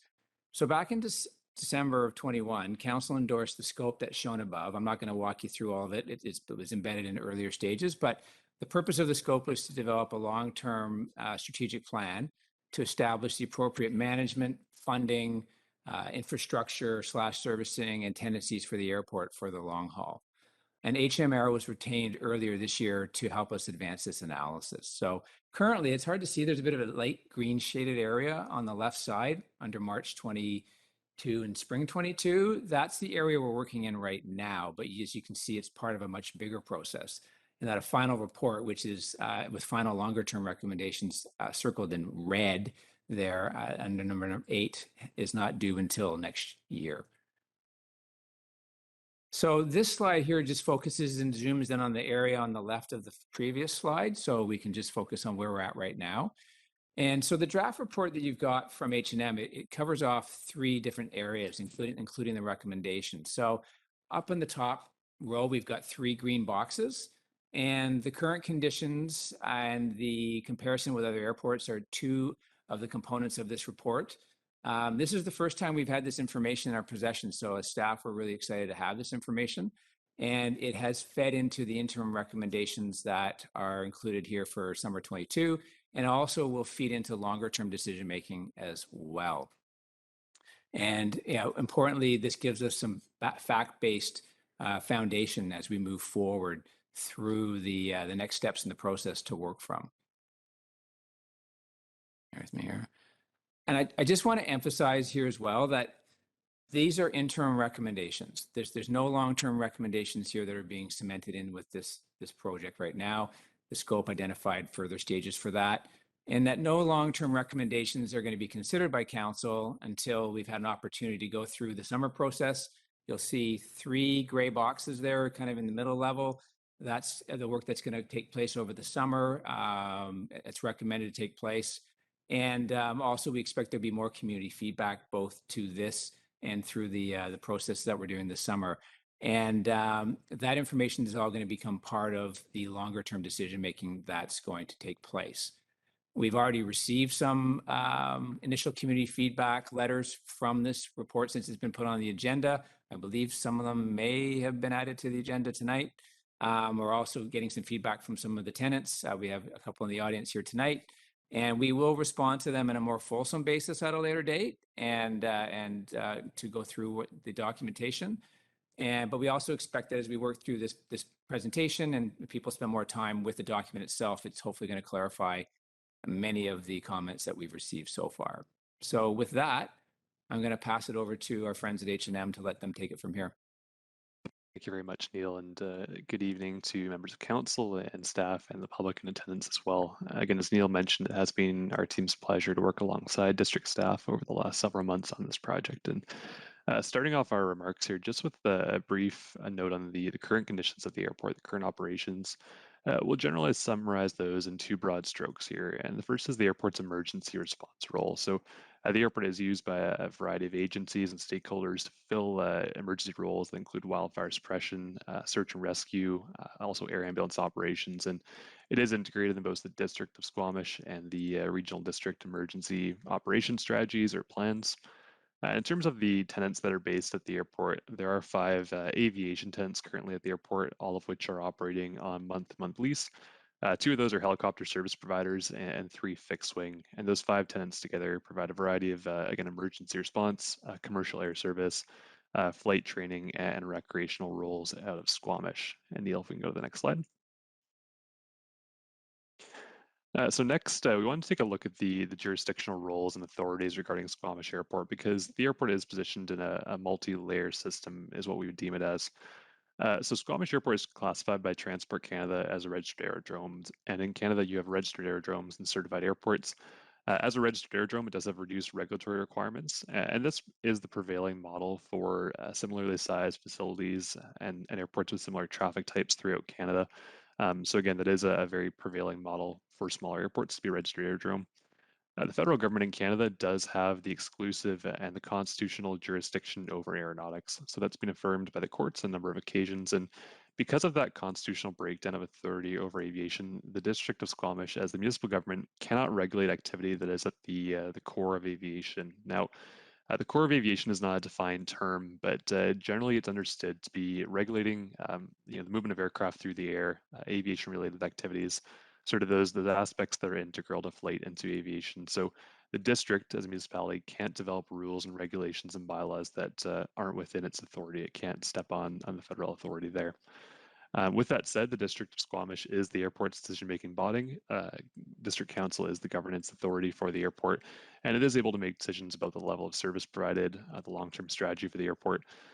When it does go forward to make bylaws and rules and regulations, those rules and regulations can't interfere with the federal authority over aviation. So again, affirming that point. And as the landlord for tenants at the airport, leases can be used as a tool to administer those aspects of aviation that aren't within the core domain of the federal level of government. Neil, next slide, please.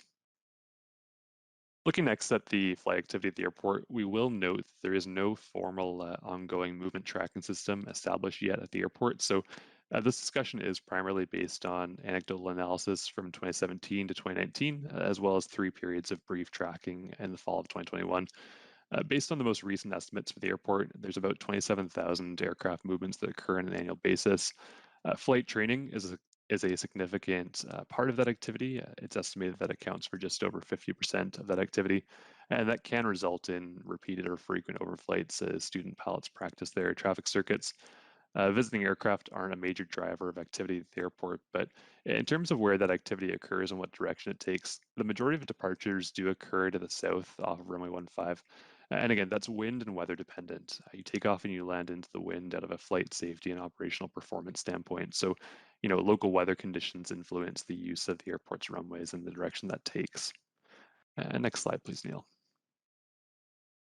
Noise management has repeatedly been raised as an area of focus throughout the interim recommendations project, and I'll give a commentary here on what's being done currently. So the map that's shown on the left of your screen is the current voluntary noise abatement procedure or noise abatement guideline that's published in the Canada Flight Supplement. So what this does is it has aircraft take a non-standard departure path with a turn sort of to the south and southwest to direct traffic away from the most densely populated areas of Brackendale.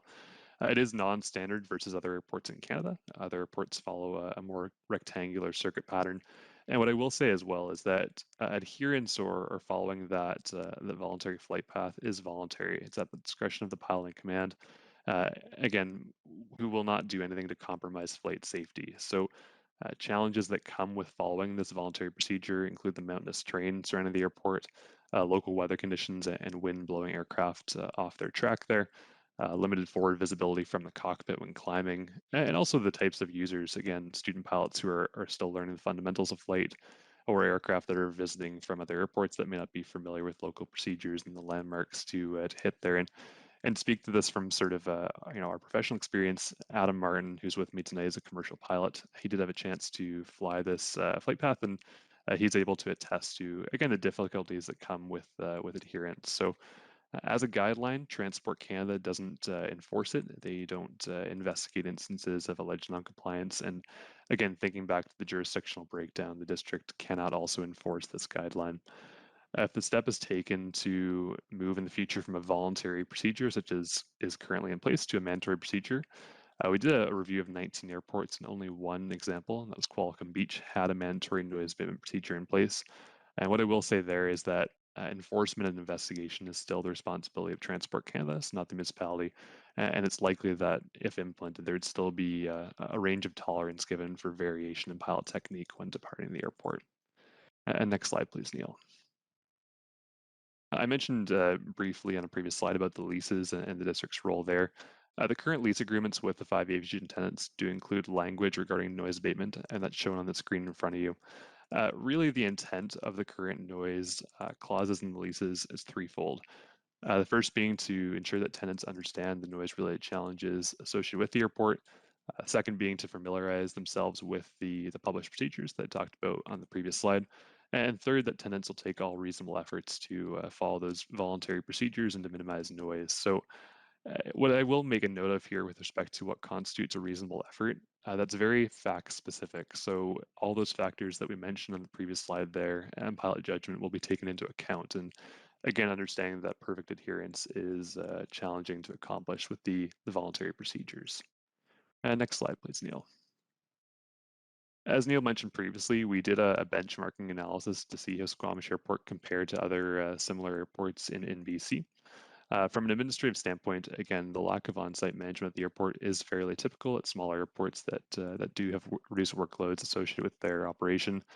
Winter maintenance, again, whereby the airport's treated after other municipal priority routes, that's fairly common, again, at smaller airports throughout Canada.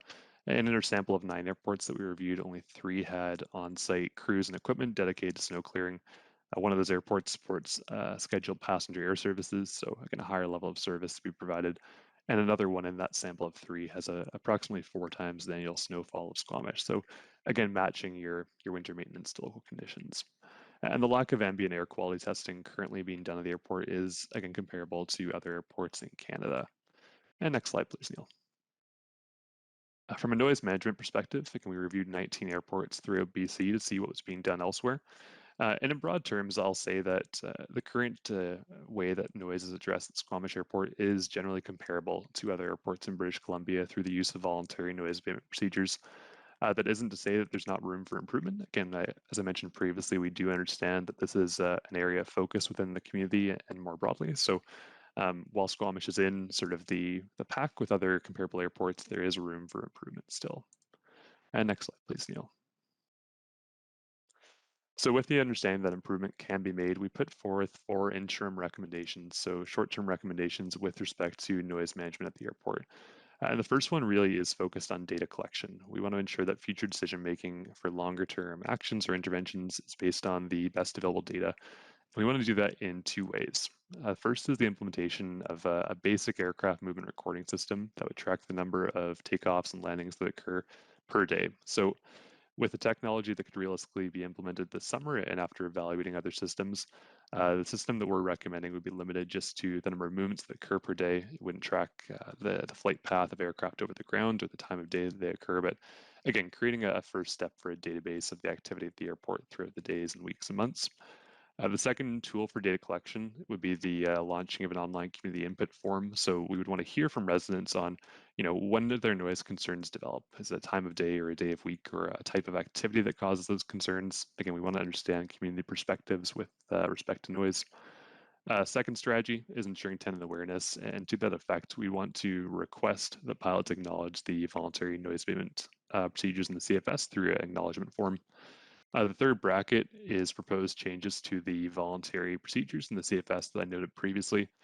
Before I explain these, I will comment that we do have some time before the submission has to be made to NAV Canada at the end of July. So as Neil mentioned, based on some preliminary feedback that we're hearing, there may be small revisions that get made in terms of what gets put forth to NAV Canada. But the first amendment that we propose to put forward is limiting flight training at the airport by visiting aircraft. They'd have to seek prior approval from the district. And the other proposed change that we're considering is limiting departures between 8 a.m. and 8 p.m., with the exception of air ambulance and emergency operations, unless otherwise approved by the operator, and that being the district. So again, we have heard some comments on that one. We think that that may need to have a look taken at. The fourth part of the interim recommendations on noise is community outreach. We want to ensure that residents are engaged and informed and able to submit their thoughts in the airport. So to that effect, we want to ensure that the district website is updated with relevant info on noise at the airport and the jurisdiction of the district, what can and can't be done, and also the creation of an email list for residents. So if there's a predetermined period of increased noise, and a good example of that would be seasonal search and rescue or current training, the notice can be given to residents to at least have an expectation of what's happening and to understand why that's happening. So empowering residents with information. Next slide, please, Neil. Another interim recommendation we put forth was the creation of an airport ambassador role as a pilot project for this year. What that individual would do is bring an on-site presence to the airport during its busiest times of the year, and primarily their role will be education-based. So we want to ensure that itinerant and local pilots understand local noise abatement procedures, they understand where to park at the airport, that individual would respond to community inquiries about the airport, administer the tracking system, and also the email notification system and online community forum. And we also put forward the recommendation that an airport bylaw be created. And the intent of that bylaw, again, acknowledging the jurisdictional role of the district, would primarily be focusing on the parking fees on the apron and also the use of the apron, so maximum durations and parking spots. And the final bracket or category of recommendations we put forth pertain to observed challenges with safety at the airport. What we'd recommend in 2023, and this is pending the district's budget approval through the 2023 process, it would be the surveying of the airport's obstacle environments and removing trees or obstacles that would constitute a potential risk to flight safety, and also replacing the existing airside signage at the airport and installing signage with frangible bases just to limit damage to aircraft in the event that a collision occurs. Next slide, please, Neil. The final comment I'll make before I hand it back to Neil and district staff here. Initially, the scope of the strategic plan contemplated extending the month-to-month leases of the tenants at the airport on a short-term basis, so a 2-year or so extension being considered.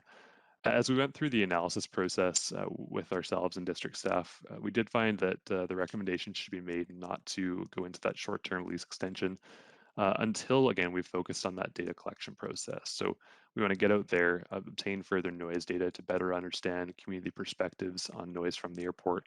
We want to have the chance to review the impacts of these interim recommendations that we're putting forward and see what worked and what areas for improvement there are.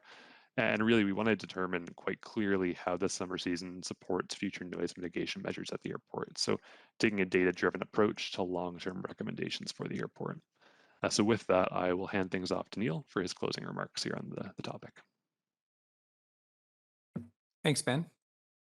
So in terms of the recommendation to council, part of the rationale for us bringing that forward tonight is that we feel we now have, this report now gives us a comprehensive profile of what's going on at the airport. We have a comparison against other operations, other airport operations as well. And we think that's really critical to support any upcoming community and stakeholder engagement that's going to come ahead.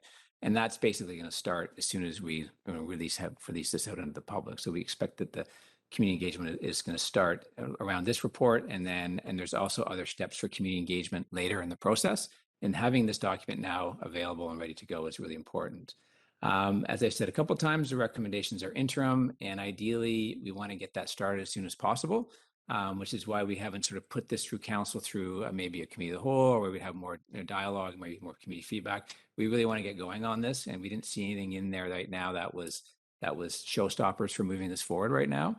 And again, just to reinforce that there's no long-term recommendations are going to be happening here until we get through the summer period and some of that community engagement is considered.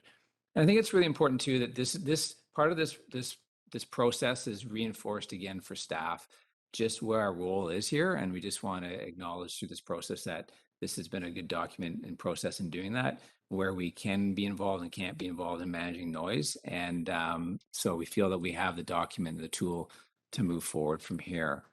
So with that, the recommendation in your report on the screen is for council to endorse this strategic plan interim recommendations and move this forward.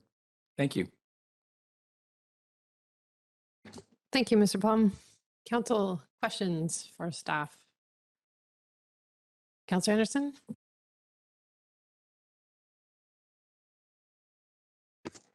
Thank you.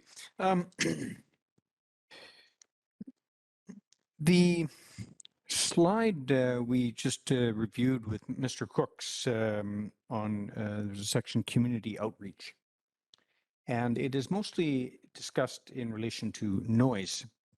However, I wonder whether we should look more broadly at our communications around the airport.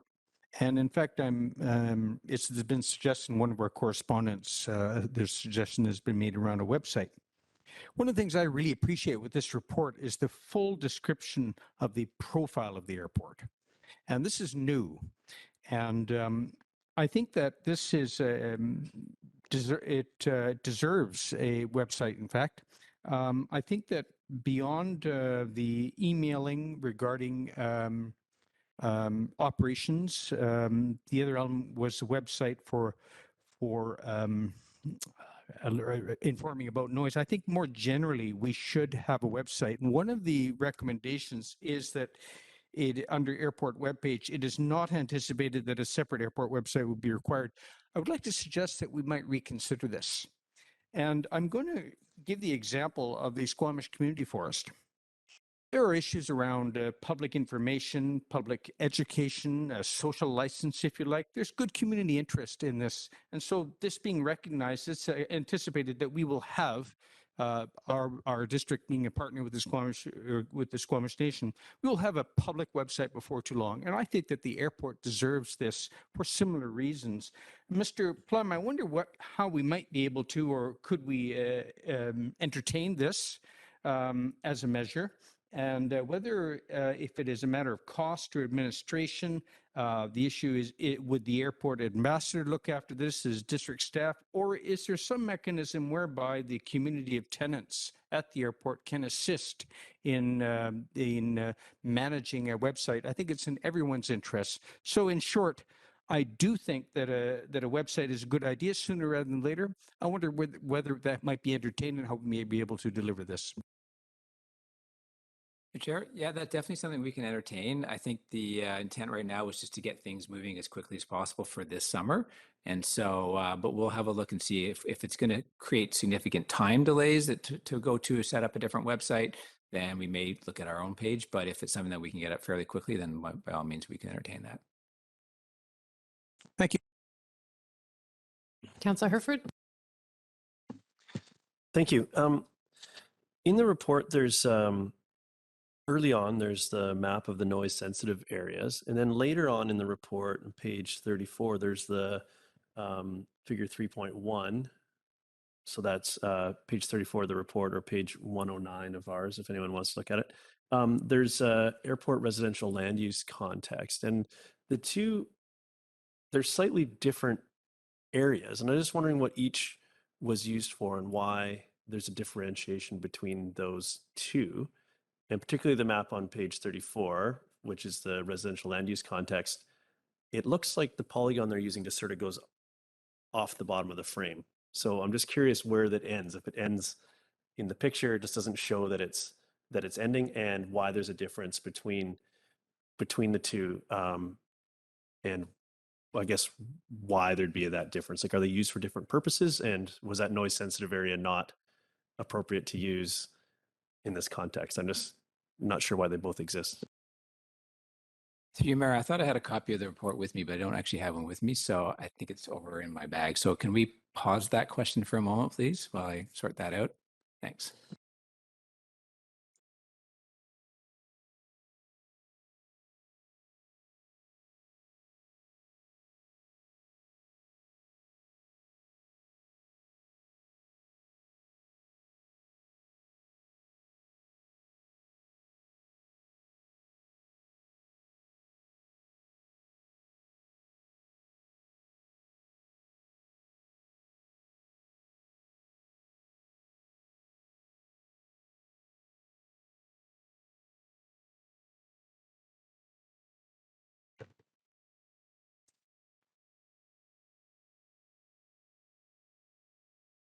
Okay, sorry, Councillor Herford, that was figure 3.1. Yes, 3.1 is the airport residential, so the residential land use context, and it covers a similar area to the noise sensitive area that's earlier in the report. And I'm just wondered why they're different, and why the mapping needed to be done differently. We received some correspondence that said, hey, in this particular map, there's some houses here that aren't highlighted and aren't considered in this context. So before I get to that question, why are these there separately, and what are they used for? So sorry, I didn't turn my microphone off. And are you referring this back to the CFS guideline map as well? Is that the map you're comparing against? Okay. So the map in 3.1 is, I believe, H&M Aero just did an analysis to show, generally speaking, where houses were located at the south end of the runway. And the CFS map is a bit different because it shows a gap between the Squamish Nation Reserve and the main part of Brackendale. And so there's a gap between those two areas. And because you can't, basically planes have to fly out. And so what we tried to do in the CFS was show that there was sort of a gap to fly through, as opposed to, because we didn't want it, if we, Transport Canada or Nav Canada told us we could not show in the CFS a departure path that has no pathway out. It has noise abatement, noise sensitive areas entirely at the south end. So that's why there's a gap between the Squamish Nation Reserve and the main areas of Brackendale on the CFS versus this map. Is that? Thank you. That's helpful. And then so then in the residential context, like in the first piece, with the noise sensitive area, it just moves up further and encompasses the school and the houses then to the west, and the other map doesn't. And this was pointed out in some correspondence. And I was also curious to see, there are some low density but residential context in the north end. I just wondered why that was, while we're thinking about things that are excluded from the mapping, just why that wasn't contemplated. Or So I'm not sure whether, this mapping, again, this is mapping that H&M, the 3.1 was mapping that they have put together. The CFS is mapping that district staff put together. Historically, the CFS, for whatever reason, has not really focused on that northern edge of the development as something to be included in the noise areas. It's something we can look at as well as we move forward with the CFS updates. okay, yeah, I don't want to get too caught up in this mapping thing, although we've become that way now. But I just wanted to make sure that the houses along the school and potentially the school were either included or excluded in this map intentionally, and that's still not clear to me. So that was my question there. And if it was intentional, then I don't know if it was appropriate or not for that reason. I do not have knowledge that it was intentionally not included. So we'll have a look at that. I think. And then one more. Could you speak a little more about the data collection? There's it seems to be mixed methods. So there'll be a portal for reporting noise, but then there'll also be some tracking. And how do those sort of where does that begin and end as far as the tracking piece goes? Through, I'll take a stab at this and then I'll let perhaps Ben kick in as they were making the recommendations. But my understanding or my expectation is that we're just trying to collect as much data as we possibly can to help us in a formal way so that we can use that to make decisions. So I think they'd be complementary. I don't necessarily they have to dovetail into each other. Which the air movement system is simply going to be radio signals are coming in, someone's tracking the machine tracks that, and then we have to come and record those signals at the end of the day. So just give us flight movements on a daily basis. The online form would give residents an opportunity to provide feedback as to which of that activity is actually creating noise concerns in the community. So the noise tracking system probably will be a much bigger database, I would imagine. And then the noise complaints hopefully will be a smaller database subset of that.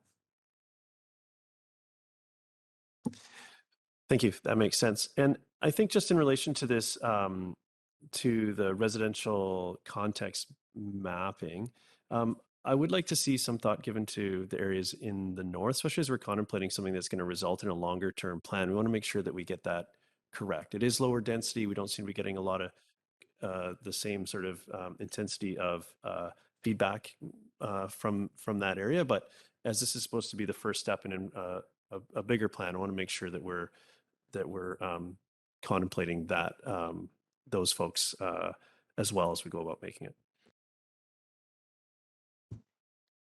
Councillor French and Councillor Pettingill. Thanks, Mayor. So table 3.3, which is on page 46 of the report, 121 in the big package. So that table, the consultant report, it makes reference to 3 of 4 runway movements. The table describes recommended voluntary noise mitigation procedures. Departures are described on runways 15 and 33, along with arrivals on runway 33. Why is there no reference to arrivals using runway 15? Is that simply because nobody ever complains about noise from arrivals? Just want to wrap my head around why there's only 3 of 4. So I think I'm going to call on a friend here on this one, but my expectation would be that there's nothing other than the standard approach that's required on that runway, and perhaps these are referencing non-standard approaches coming in. So with that, I'll pass it to maybe Mr. Crooks to see if, or Mr. Martin, if they can help me with that one. Thanks, Neil, and thank you for your question, Councillor. The 3 provisions that we have in Table 3.3, the existing ones, those are legacy. They do come from previous editions of the CFS, and I'll agree with Neil. Essentially, the non-standard flight path that deals with the area around Brackendale and the Squamish Nation, it's that non-standard turn that really needs to be explained to pilots and documented step by step. Here's how you execute it. For aircraft coming into runway 15, so coming in from the north to the south, that follows a fairly standard base turn to final approach there. So, it isn't non-standard. Therefore, in the CFS, it isn't explained through for pilots. Very good. That's helpful. Thank you. Councillor Pettingill. Yeah, thanks. Does anyone have guidelines for the guideline like NAVCAN or Pilots Association? And what I mean is we have a guideline for, how to take off and land your path. And there's sort of valid and invalid reasons why you might deviate from that. But is there any sort of guideline or expectation on what sort of variance or frequency of variance is acceptable? Through, yes, indeed. We did make some adjustments to the CFS guidelines a few years back, and it's a, I'm going to say rigorous process, but we had to talk to Transport Canada to find out what level of threshold of angle off the standard departure they were willing to accept to see published. So we did go through a process with them. I can't remember exactly off the top of my head what the degree variation was, but my sense is that the degree variation we're looking at right now is probably pushing the max of what they were willing to accept in terms of what we have right now coming out of there. So there's not sort of formal guidelines per se. There may be formal guidelines, but it all goes through NAV Canada and Transport Canada for approval before it's published. Okay, thank you. And one other question. You've mentioned that pilots unfamiliar with the area may not be familiar with the guidelines. Is there any sort of expectation that a pilot from elsewhere that they, have some degree, some obligation to do some due diligence about where they are landing beforehand, or is it typically something that you learn once you've gone there once? Or I'm just wondering if you can speak to that. Through my understanding is that's the purpose of the CFS, is to provide the incoming, especially to provide incoming pilots who aren't familiar with the area to know what's going on in the local zones. I can't speak to what obligations there might be from an aviation perspective. Perhaps Ben or Adam can chime in on what the obligation is on the pilot to familiarize themselves. Thanks. Beyond that. Thank you, Neil, and thank you for your question, Councillor. It is a good question. I'll look at it from two ways. From a good airmanship perspective, so before you go on a road trip, you load up the map on Google Maps, you understand where you're going. Similar from a good airmanship perspective, you should be familiar with the airport that you're coming into, and the obligations on the pilot in command to assure themselves that the airport is suitable for their intended operation. So it has the runway length you need, you're able to operate there safely. So that comes down to pilot decision making and airmanship. I don't believe there's a line in the Canadian aviation regulations that says specifically thou must check the CFS for the arriving airport prior to your flight. But again, it's drilled into students through flight training that you familiarize yourself with the airport, you study the conditions prior to operating there. So, is there some variation in terms of the preparations that pilots take? Absolutely there is, but the expectation is, again, from good airmanship, you'll familiarize yourself with the airport you're coming into.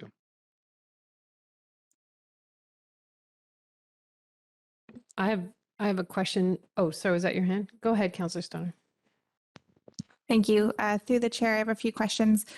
The first is on the proposed interim recommendation around data collection. And my understanding is that we're proposing to collect data mostly on flight numbers, number of flights per day.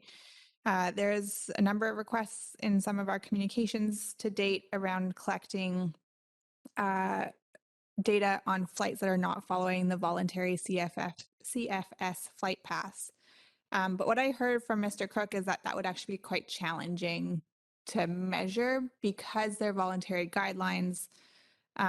There's a multitude of reasons why a pilot might not follow those. So I'm just curious if Mr. Cooks, perhaps you can speak a little bit to what would be required if we wanted to actually measure the number of planes that were not following the CFS voluntary guidelines and the reasons on doing so. How extensive would that work be?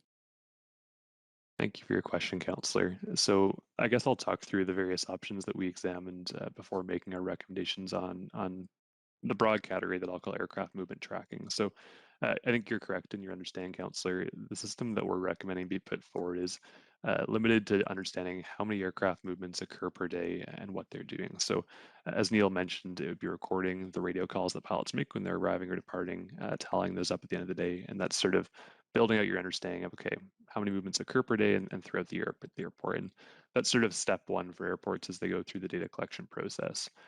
Step two would be, given that the airport doesn't have an air traffic control tower or a staff presence, airports will commonly install a camera system. So what that camera system does is it snaps a photo of the aircraft when it arrives or departs. It time tags that photo, so you now know, okay, when did that aircraft operate? What was it doing? That's one step further, right? And there is a fairly considerable expense to those systems in the range of about $50,000 for installation. So that's the next step, right? Essentially, what we're looking at here when we're discussing whether aircraft are deviating from that voluntary flight path that's outlined in the CFS, that's tracking the path of the aircraft over the ground. And that's typically done in one of two ways. So for airports that have a NAV Canada air traffic control tower and radar coverage, they'll have that radar data to see where the aircraft is going. And Vancouver, for example, would have that. Smaller airports like Squamish generally do not have radar coverage, and even when they do, oftentimes it doesn't work closer to the ground. It's interfered with by other buildings or structures. There's a gap in the coverage down there. So again, radar isn't A, within the district's abilities to procure, and B, again, it has its limitations. That brings us into other options. So with the advent of GPS-based tracking systems for aircraft or ADS-B, there is a an opportunity to track in that manner. Unfortunately, in Canada, we don't have all aircraft equipped with ADS-B yet, so that's still several years ahead in the future. So that tracking technology is not available. And that brings you lastly to your, let's say, third-party applications like Nemo Scout is one that's used at some flight schools in Ontario. Again, having a Nemo Scout tracker as a third-party tracker isn't a requirement for aircraft operators. So, you know, it may be able to be implemented on a voluntary basis by some tenants of the airport, for example, but you'll still miss other aircraft that aren't outfitted with it. And again, from an enforcement perspective, there is questions about whether Transport Canada would accept tracking data from third-party systems as being valid. So this is all to say there's various layers there, but tracking the actual path of an aircraft over the ground is the most involved and complex, I think it's fair to say. Thank you for that detailed response. As a data nerd, I appreciate the context. My other question is for staff, and I'm just wondering if you can elaborate on what you envision community engagement looking like going forward. So I see in the staff report, there's the online form for noise complaint submissions, some updates to the website, and potentially an email list.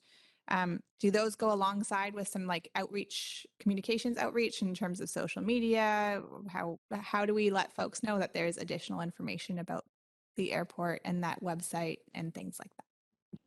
Thank you, through Chair. So yes, Ms. Milan has been in touch with our communications department to talk about how we're going to roll that out as soon as possible.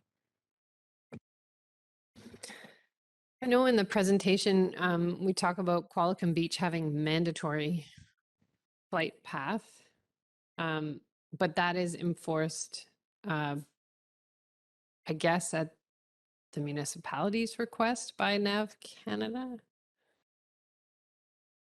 Through Chair, not entirely sure. I believe that can be done both ways. Residents can, I think, contact Transport Canada directly if they so desire, or they can contact the airport manager in Qualicum, who would then forward those concerns off to Transport Canada. But Transport Canada still is the one that enforces it.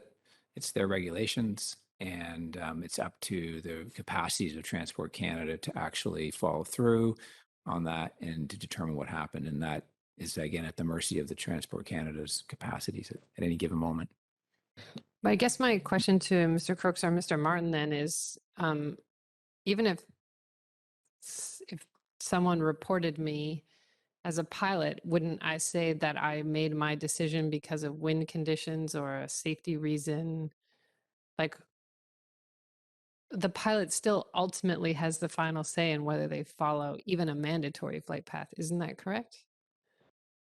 Thank you for your question, Councillor, and I would agree. When it comes to enforcing noise abatement procedures, there's various options the airports have. Flight path adherence is one of the most challenging ones to administer. As I mentioned previously, there has to be, again, first of all, very reputable data that Transport Canada will accept in its investigation, right? And they have a very high threshold for that.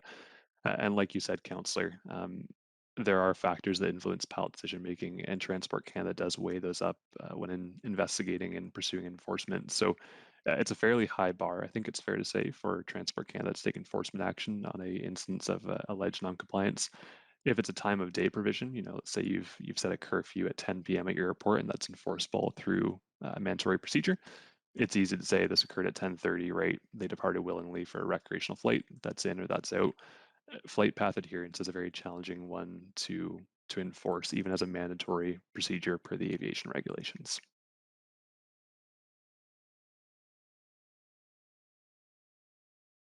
So would it require, Councillor Stoner was asking about how you would collect data on planes that weren't following the flight path, and it's quite sophisticated. So you couldn't just use, or could you? We have residents that send us pictures taken from their yard. Does that hit the NAVCAN requirement?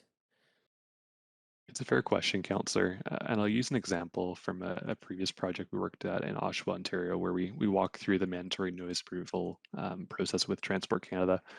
I think I'll turn it over to Adam in just a second here, but my preliminary inclination would be I would be skeptical whether Transport Canada would accept that as sufficient evidence. Now, I'm not going to speak on behalf of Transport Canada or represent the agency, but when we were working through this in Oshawa, they were looking for more in-depth information like radar coverage, radar tracks. So Adam, I'll turn it over to you here, but that would be my preliminary answer. Yeah, thank you very much, Ben. And it is a very good question. The answer is a little bit subjective, and it very much depends on Transport Canada's interpretation of the facts. But it does lead back to the comment you made earlier in question about whether that particular pilot had winds to deal with, some other factor, that safety factor that involved them to have their attention somewhere else during that phase of flight. They could have easily diverted off the flight path that was noted. Again, we can't say definitively, but there may be challenges, depending on where the angle, how close to where the actual line of the noise sensitive area, or where the line was defined in the CFS and the geographic coordinates of that. It gets very specific. And to Ben's earlier point, the technology to prove we're talking about, tens or hundreds of meters is very difficult without detailed radar coverage or some kind of tracker that would have to be voluntarily installed in the airplane. So Transport Canada would have a hard time, I think, making a conclusion just based on a photo. Thank you very much. Mr. Plum, I see you're pulling up slides. Is this in regards to my question or another question?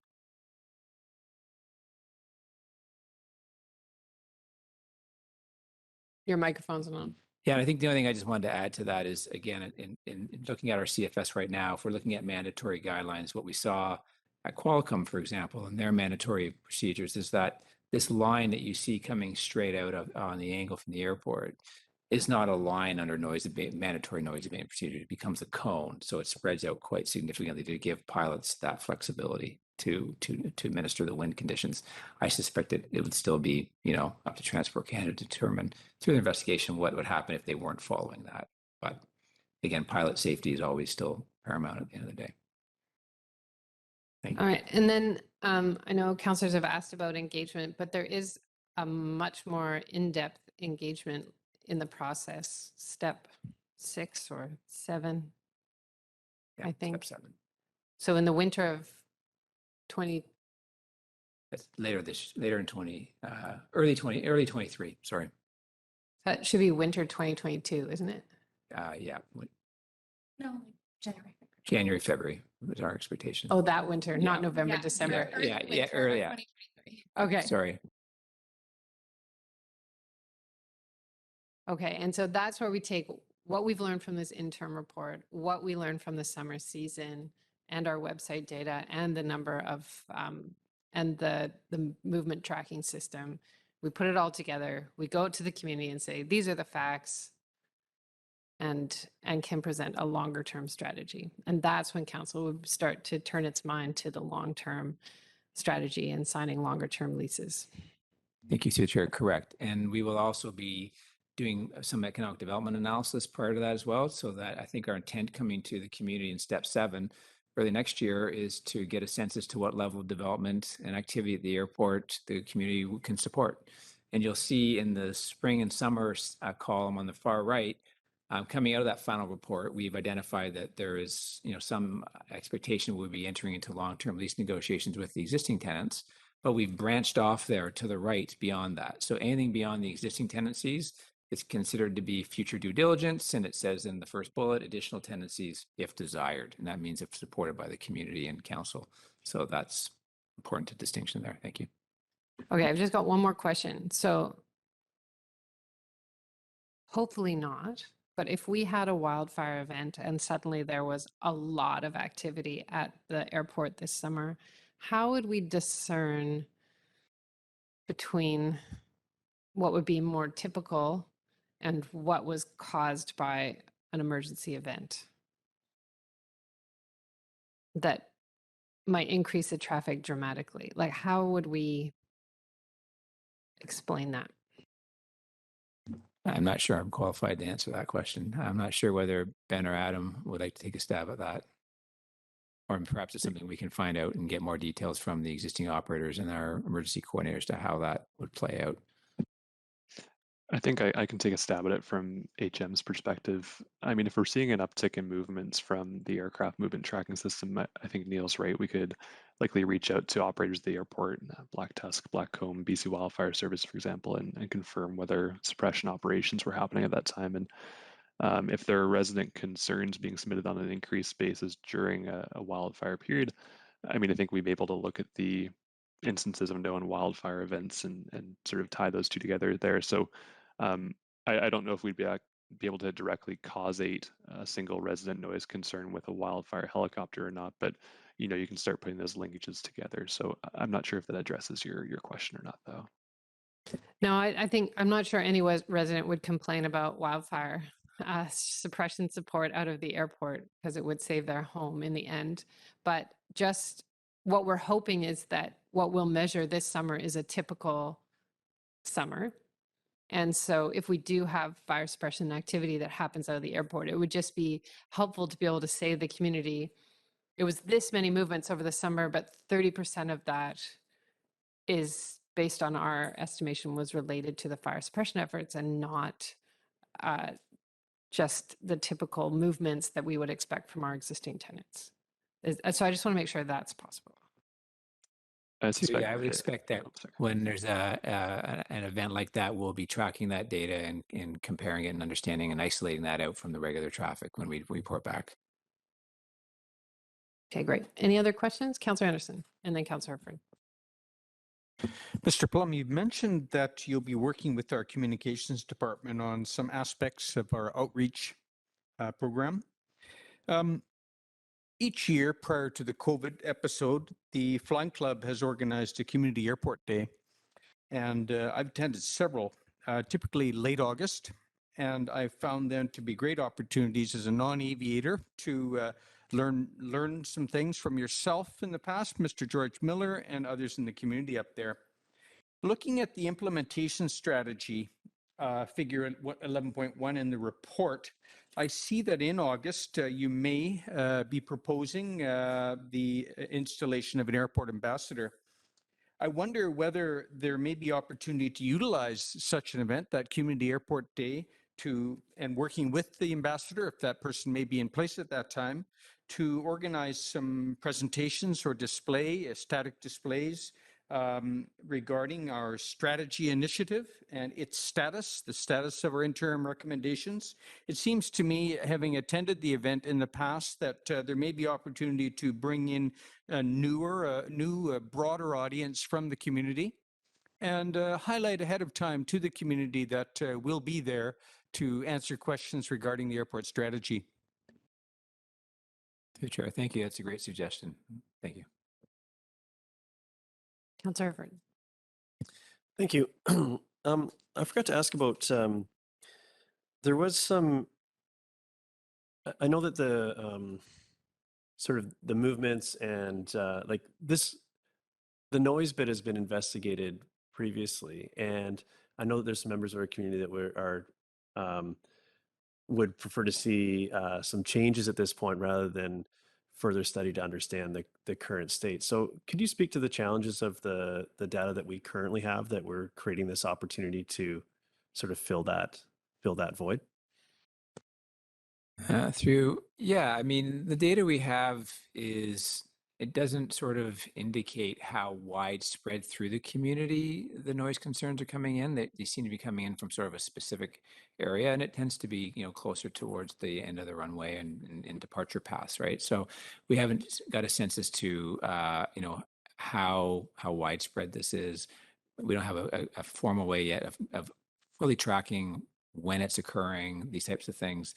So I think that just by us doing what's proposed here, it's going to give us the opportunity and the direction to do more formal tracking, better tracking to understand this problem, so that when we sit down and look at it and go, okay, how do we want to move forward with this? We've just got a more formalized set of data to work with. Thank you. And then I understand the mixed methods of tracking, both the portal to track the complaints and the tracking for the movements. Is there a third sort of layer to that, where on certain weekends go out and have someone, whether it's our consultant or whatever, and document the current current state. Is that something that was considered? And yeah, and is there a reason we set that aside if that was considered? Through you, I'll let Ben and Adam perhaps chime in on this as well. But I think from our perspective is if, hopefully we're successful in landing in a short period of time an airport ambassador. And that's something that we can task the airport ambassador to do even some additional tracking if necessary, beyond the movements or whatever observations they're seeing as they're out there. So I think there is a third possible layer that could come in through the airport ambassador and as we go forward.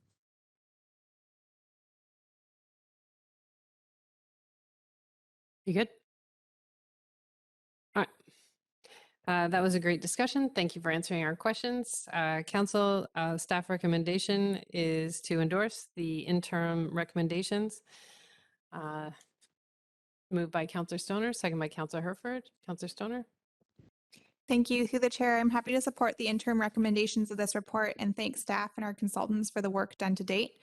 I think that the approach suggested in the interim recommendations will allow us to be nimble. It'll allow us to take a data-driven approach to our long-term recommendations and the more fulsome discussions that's needed both with the tenants at the airport as well as our community more broadly, so that we can find a workable balance as we look at the long-term strategy at the airport and impacts with neighbors. I do think that there is just generally speaking, I think although we have frustrations with the voluntary flight path and the voluntary conditions that we have at the airport, I do think that more broadly, they are often more successful to work with our neighbors and find kind of good neighbor policies than it is to try and take a hard stick approach with these sorts of environments. So I'm happy with the interim recommendations and the discussions that will follow. Thank you. Councillor Herford and then Councillor Anderson. Thank you. I'll be supporting this. I think it's this is an important step as we move towards a longer term policies at the airport, and I had some questions around the data collection and possibility of adding layers to that so we can make the best possible decisions, because we don't want to put in regulations for the sake of regulations. The regulations are there to positively affect sort of the overall. So I think it's appropriate to make sure we fully understand the current state and move this forward towards that longer term plan. And with eyes on that longer term plan, I would like to see some more just mentioning of the residential areas to the north, including the First Nations reserve there at Cheakamus, or at the Chikai. So, but I'm sure that can be addressed in the next iteration. So, thank you very much for your work on this, and to the consultants. I look forward to seeing the output from this work. Thank you. Councillor Anderson and Pettingill. Thank you. We have in front of us a very useful report, long awaited. Not least, it's useful as a reference and will be for some time as a backgrounder. The course we have chosen includes not extending the leases of the existing tenants on a short-term basis at this time until we've reviewed these interim recommendations this summer and made some further deliberations. This is an ongoing frustration, of course, for those tenants. But as one of our correspondents points out, there are economic impacts, social benefits, economic opportunities at the airport, and that correspondent is saying to us, don't jeopardize them. Let's do it right, quite right. There's a lot at stake in getting it right and being responsible in our management of the airport, and to be seen to be responsible in the management. I'm happy with the course we're taking thus far. Councillor Pettingill and then Finch. Yeah, just want to acknowledge that it is a challenge, I think, for the tenants to be on month-to-month leases and left there. And I also acknowledge some of the noise complaints that have been long-standing for some people. And so I can understand that these interim recommendations aren't entirely satisfactory. quite legitimately. But I also think reading through this report, there's a lot of really important things that we have to consider. And I appreciate the plan to get some more information so we can move past the interim recommendations. I do want to highlight, though, I have a lot of questions as I read this report, and am looking forward to understanding some of the economic impacts, some of the emergency evacuation impacts, like some of the things that beyond some of the interim recommendations. So I think while I can acknowledge that people would prefer some sooner decisions, I think in this case the impacts are wide-reaching, and we have future possible residential development in the area, that it is really important that we have really good data and well-informed decisions. And so on balance, I'm comfortable that we are taking this interim approach, and I will support the resolution. Go ahead, Councillor French. Thanks, Mayor. I'm speaking in favor of the motion. And through all of this work, if there's one thing that I've really become clear on regarding this issue around the airport, is just how complex it is. And I've generated, or I have an appreciation for the lack of action on the part of previous councils in regards to the airport file. And it comes out of the complexity that I now understand exists at that site. I'm very happy with the work that's been done by staff and HM Aero, and support the recommendations that we have in front of us at this point and the direction that we're taking. Thanks. Any further comments? Just thank staff for their work on this. It was a really interesting report. It's great to have this data in front of us. And I'm sure both the tenants in the airport and citizens that have written to us would prefer more certainty sooner rather than later. But I am convinced that the tenants at the airport are working hard to be great corporate citizens. They are a part of our community. They provide a huge service to our community. And so we don't want to rush our decision-making until we have all the facts. And that same goes for making sure that we can support aspirations of our citizens too. So we do have, I think these interim measures make sense. They're balanced. I think they get us where we need to get to eventually. And that is to be able to provide our community with all the facts when we go out to engagement in step 7 in early 2023. I think that's really important to me, that we're working more with data than with anecdotal evidence. So appreciate the effort here, and I hope we have a good summer of data collection and activity. So with that, I'll call the question. Any opposed? Motion carries. Thanks very much. Thank you, Ben. Thank you, Adam. All right, Mr. Ralston's joined us. We have an item under 9B1, a grant application to support wastewater treatment plant upgrade and the integrated stormwater management plan. Mr. Ralston, over to you. Good evening, Mayor and Council. My name is David Ralston. I'm the Manager of Municipal Infrastructure for the District of Squamish. Here tonight seeking Council support for the district to apply to 2 grant opportunities.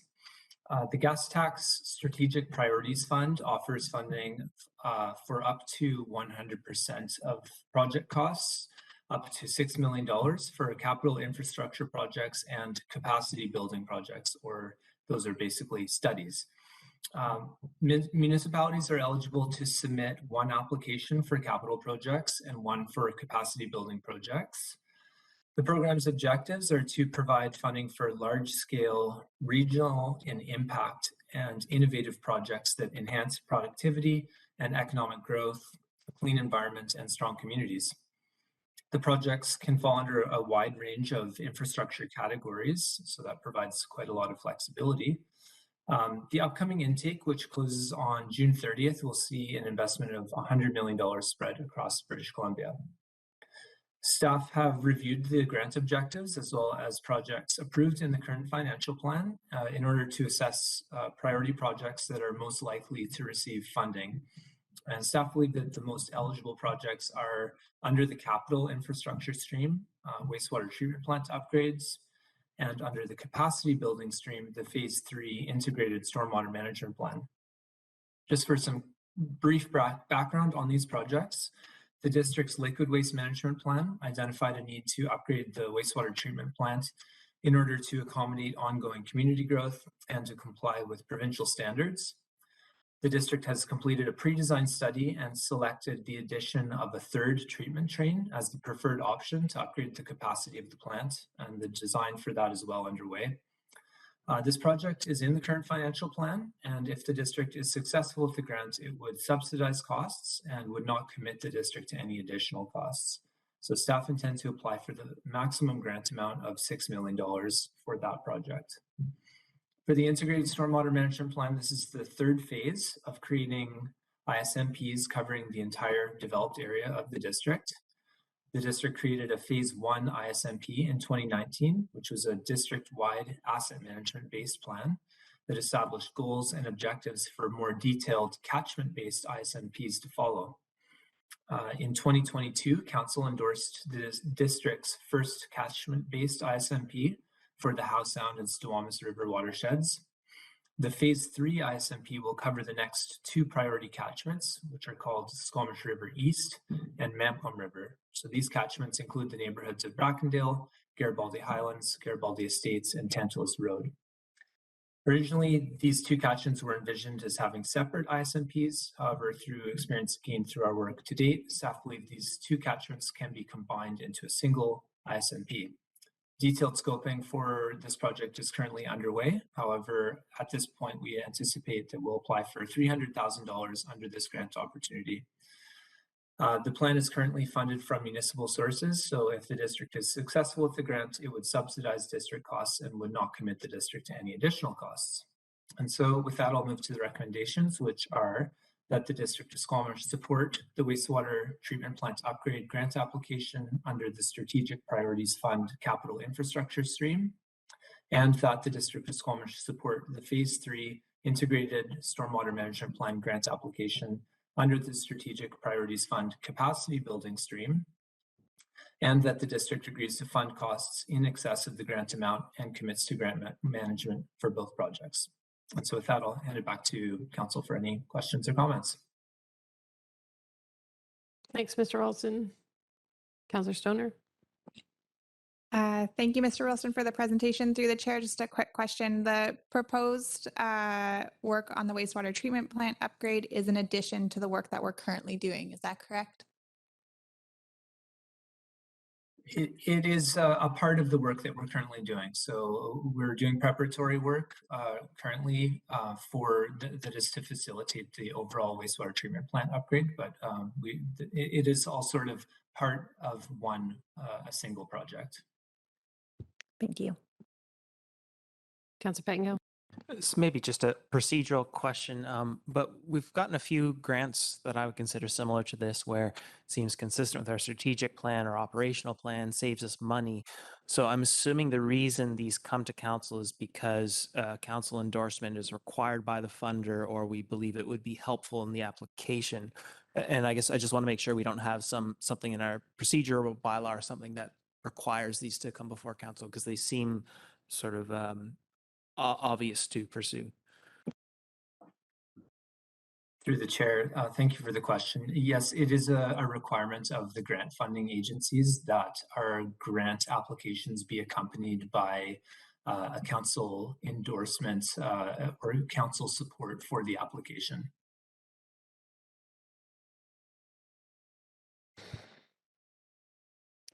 Councillor Herford. That's you moving it. Seconded by Councillor Stoner. Councillor Stoner. You're your whole own big council. Councillor Stoner. Comments? Go ahead, Councillor Herford. I'd just like to thank staff for bringing this forward and continuing to pursue grant applications to lessen the impact to the taxpayer is what we should be doing, and here we are doing it. So thank you so much for that, and I look forward to the good news of being successful in this in this endeavor. So thank you very much. I'll call the question. Any opposed? Motion carries. Thanks, Mr. Wilson. Thank you. Council, on the consent agenda now, item 10, Anything with which you are in conflict should be pulled from the consent agenda, or any minutes or correspondence that you would like to speak to. Councillor Pettengill? I wanted to pull C5 through 7.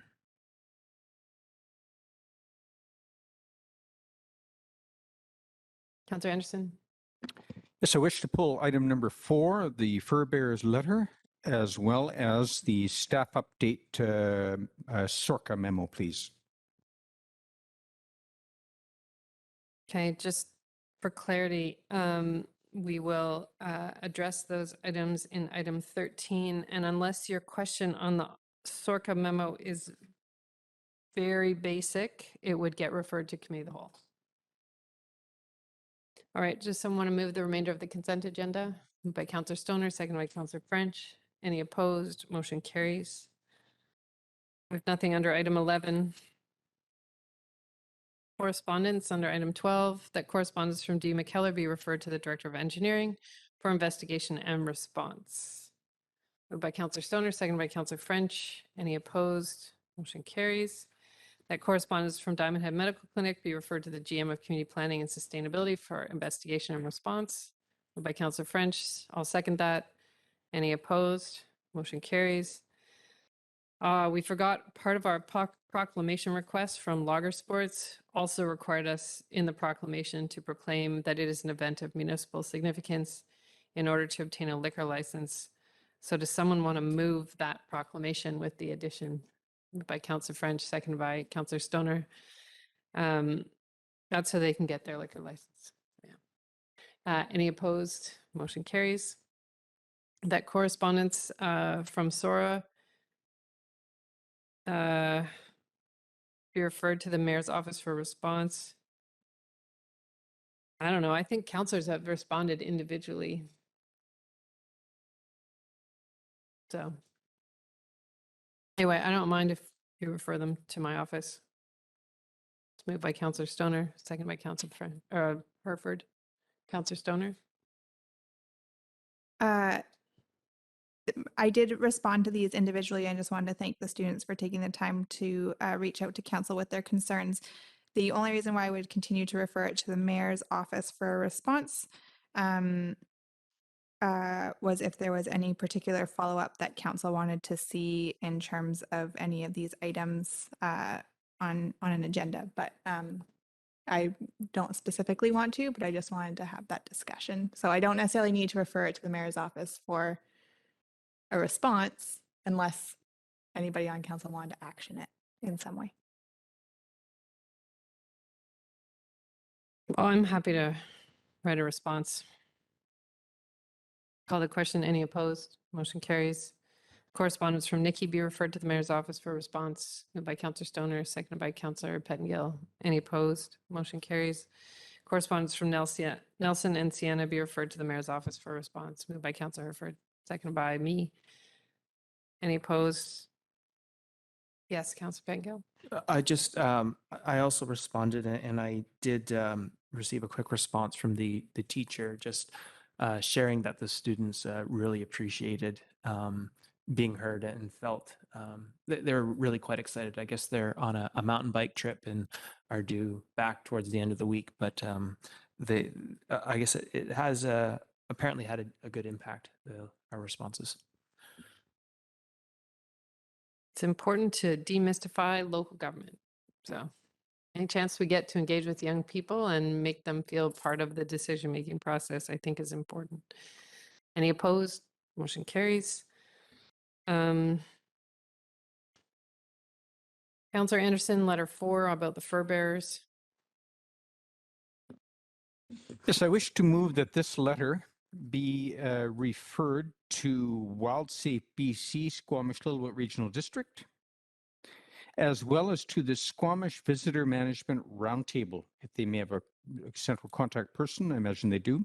I note that the letter has already been referred to our bylaw enforcement, but I thought that it may be a useful contact or just a matter of course to refer to those two agencies: WildSafe BC Squamish Littlewood Regional District and Squamish Visitor Management Roundtable.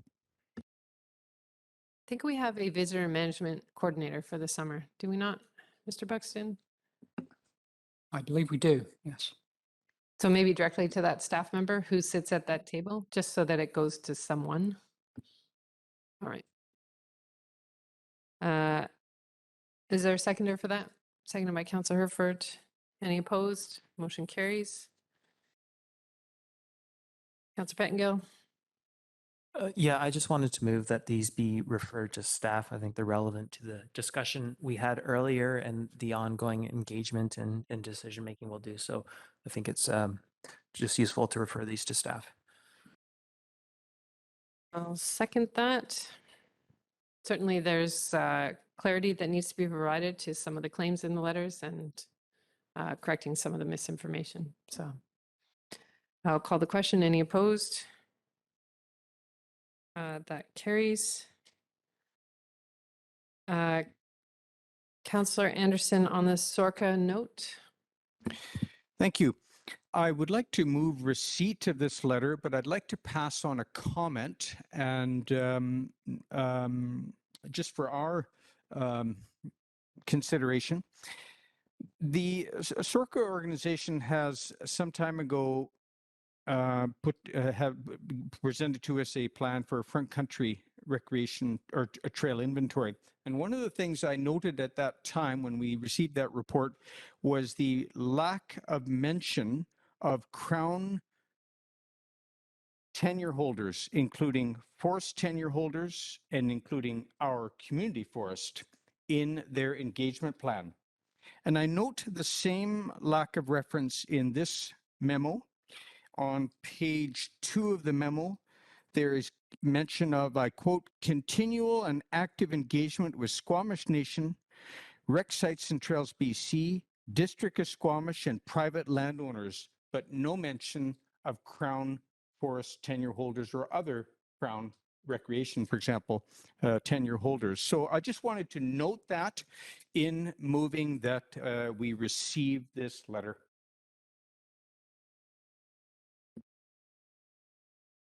When you say note that, who is going to note that? Because you obviously want this to change in the future. So do you want staff to send some feedback to SORCA? Do you want me to send some feedback to SORCA? How do you want that to work? Because if you just say note, no one's noting it except for the minute taker. And if SORCA's listening, maybe SORCA, but they're not. So let's send it somewhere if we're going to do this. Fair enough. Then I'll amend my motion that a reply to SORCA include the mention that they should be taking note of Crown Forest or Crown tenure holders in their engagement strategy. I'll leave it at that. Thank you. Is there a seconder for that? Seconded by Councillor Stoner. Any opposed? Motion carries. Thank you. We have under item 14, approval of minutes recommendations from Committee of the Whole for June 14th. That the District of Squamish adopt the asset management plan and natural asset management strategy and begin implementation, and that the Masher Creek and Squamish River water intake systems be incorporated into the natural asset management strategy. The language here is a bit odd. It says when they are complete. Is that clear enough for staff, do you think, Mr. Buxton?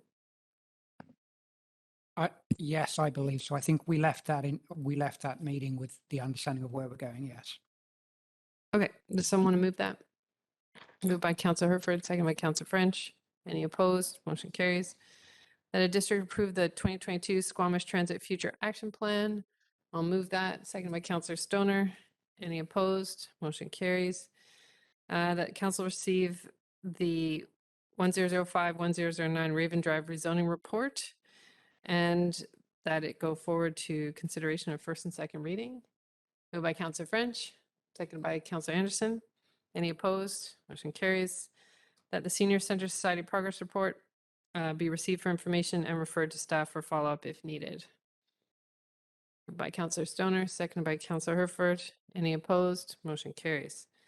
That the mayor write a letter to the Minister of Finance requesting that Squamish be included in the speculation vacancy tax and the foreign buyers tax. Moved by Counselor Herford, seconded by Counselor Stoner. Any opposed? Motion carries. That District of Squamish received the report dated June 14th from Facilities Planning and Construction on the progress report on a real estate and facilities master plan and next steps. Moved by Counselor French, seconded by Counselor Herford. Any opposed? Motion carries. Any business arising from the minutes? Seeing none. There's nothing under item 16. Nothing under 17, no unscheduled public attendance under 18, open question period, clarification related to agenda items.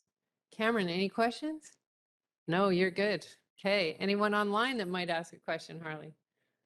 Great. Councilor staff announcements. Councilor French. Thanks, Mayor. On Saturday, I attended the Downtown Sikh event to honor the anniversary of the martyrdom of the fifth guru.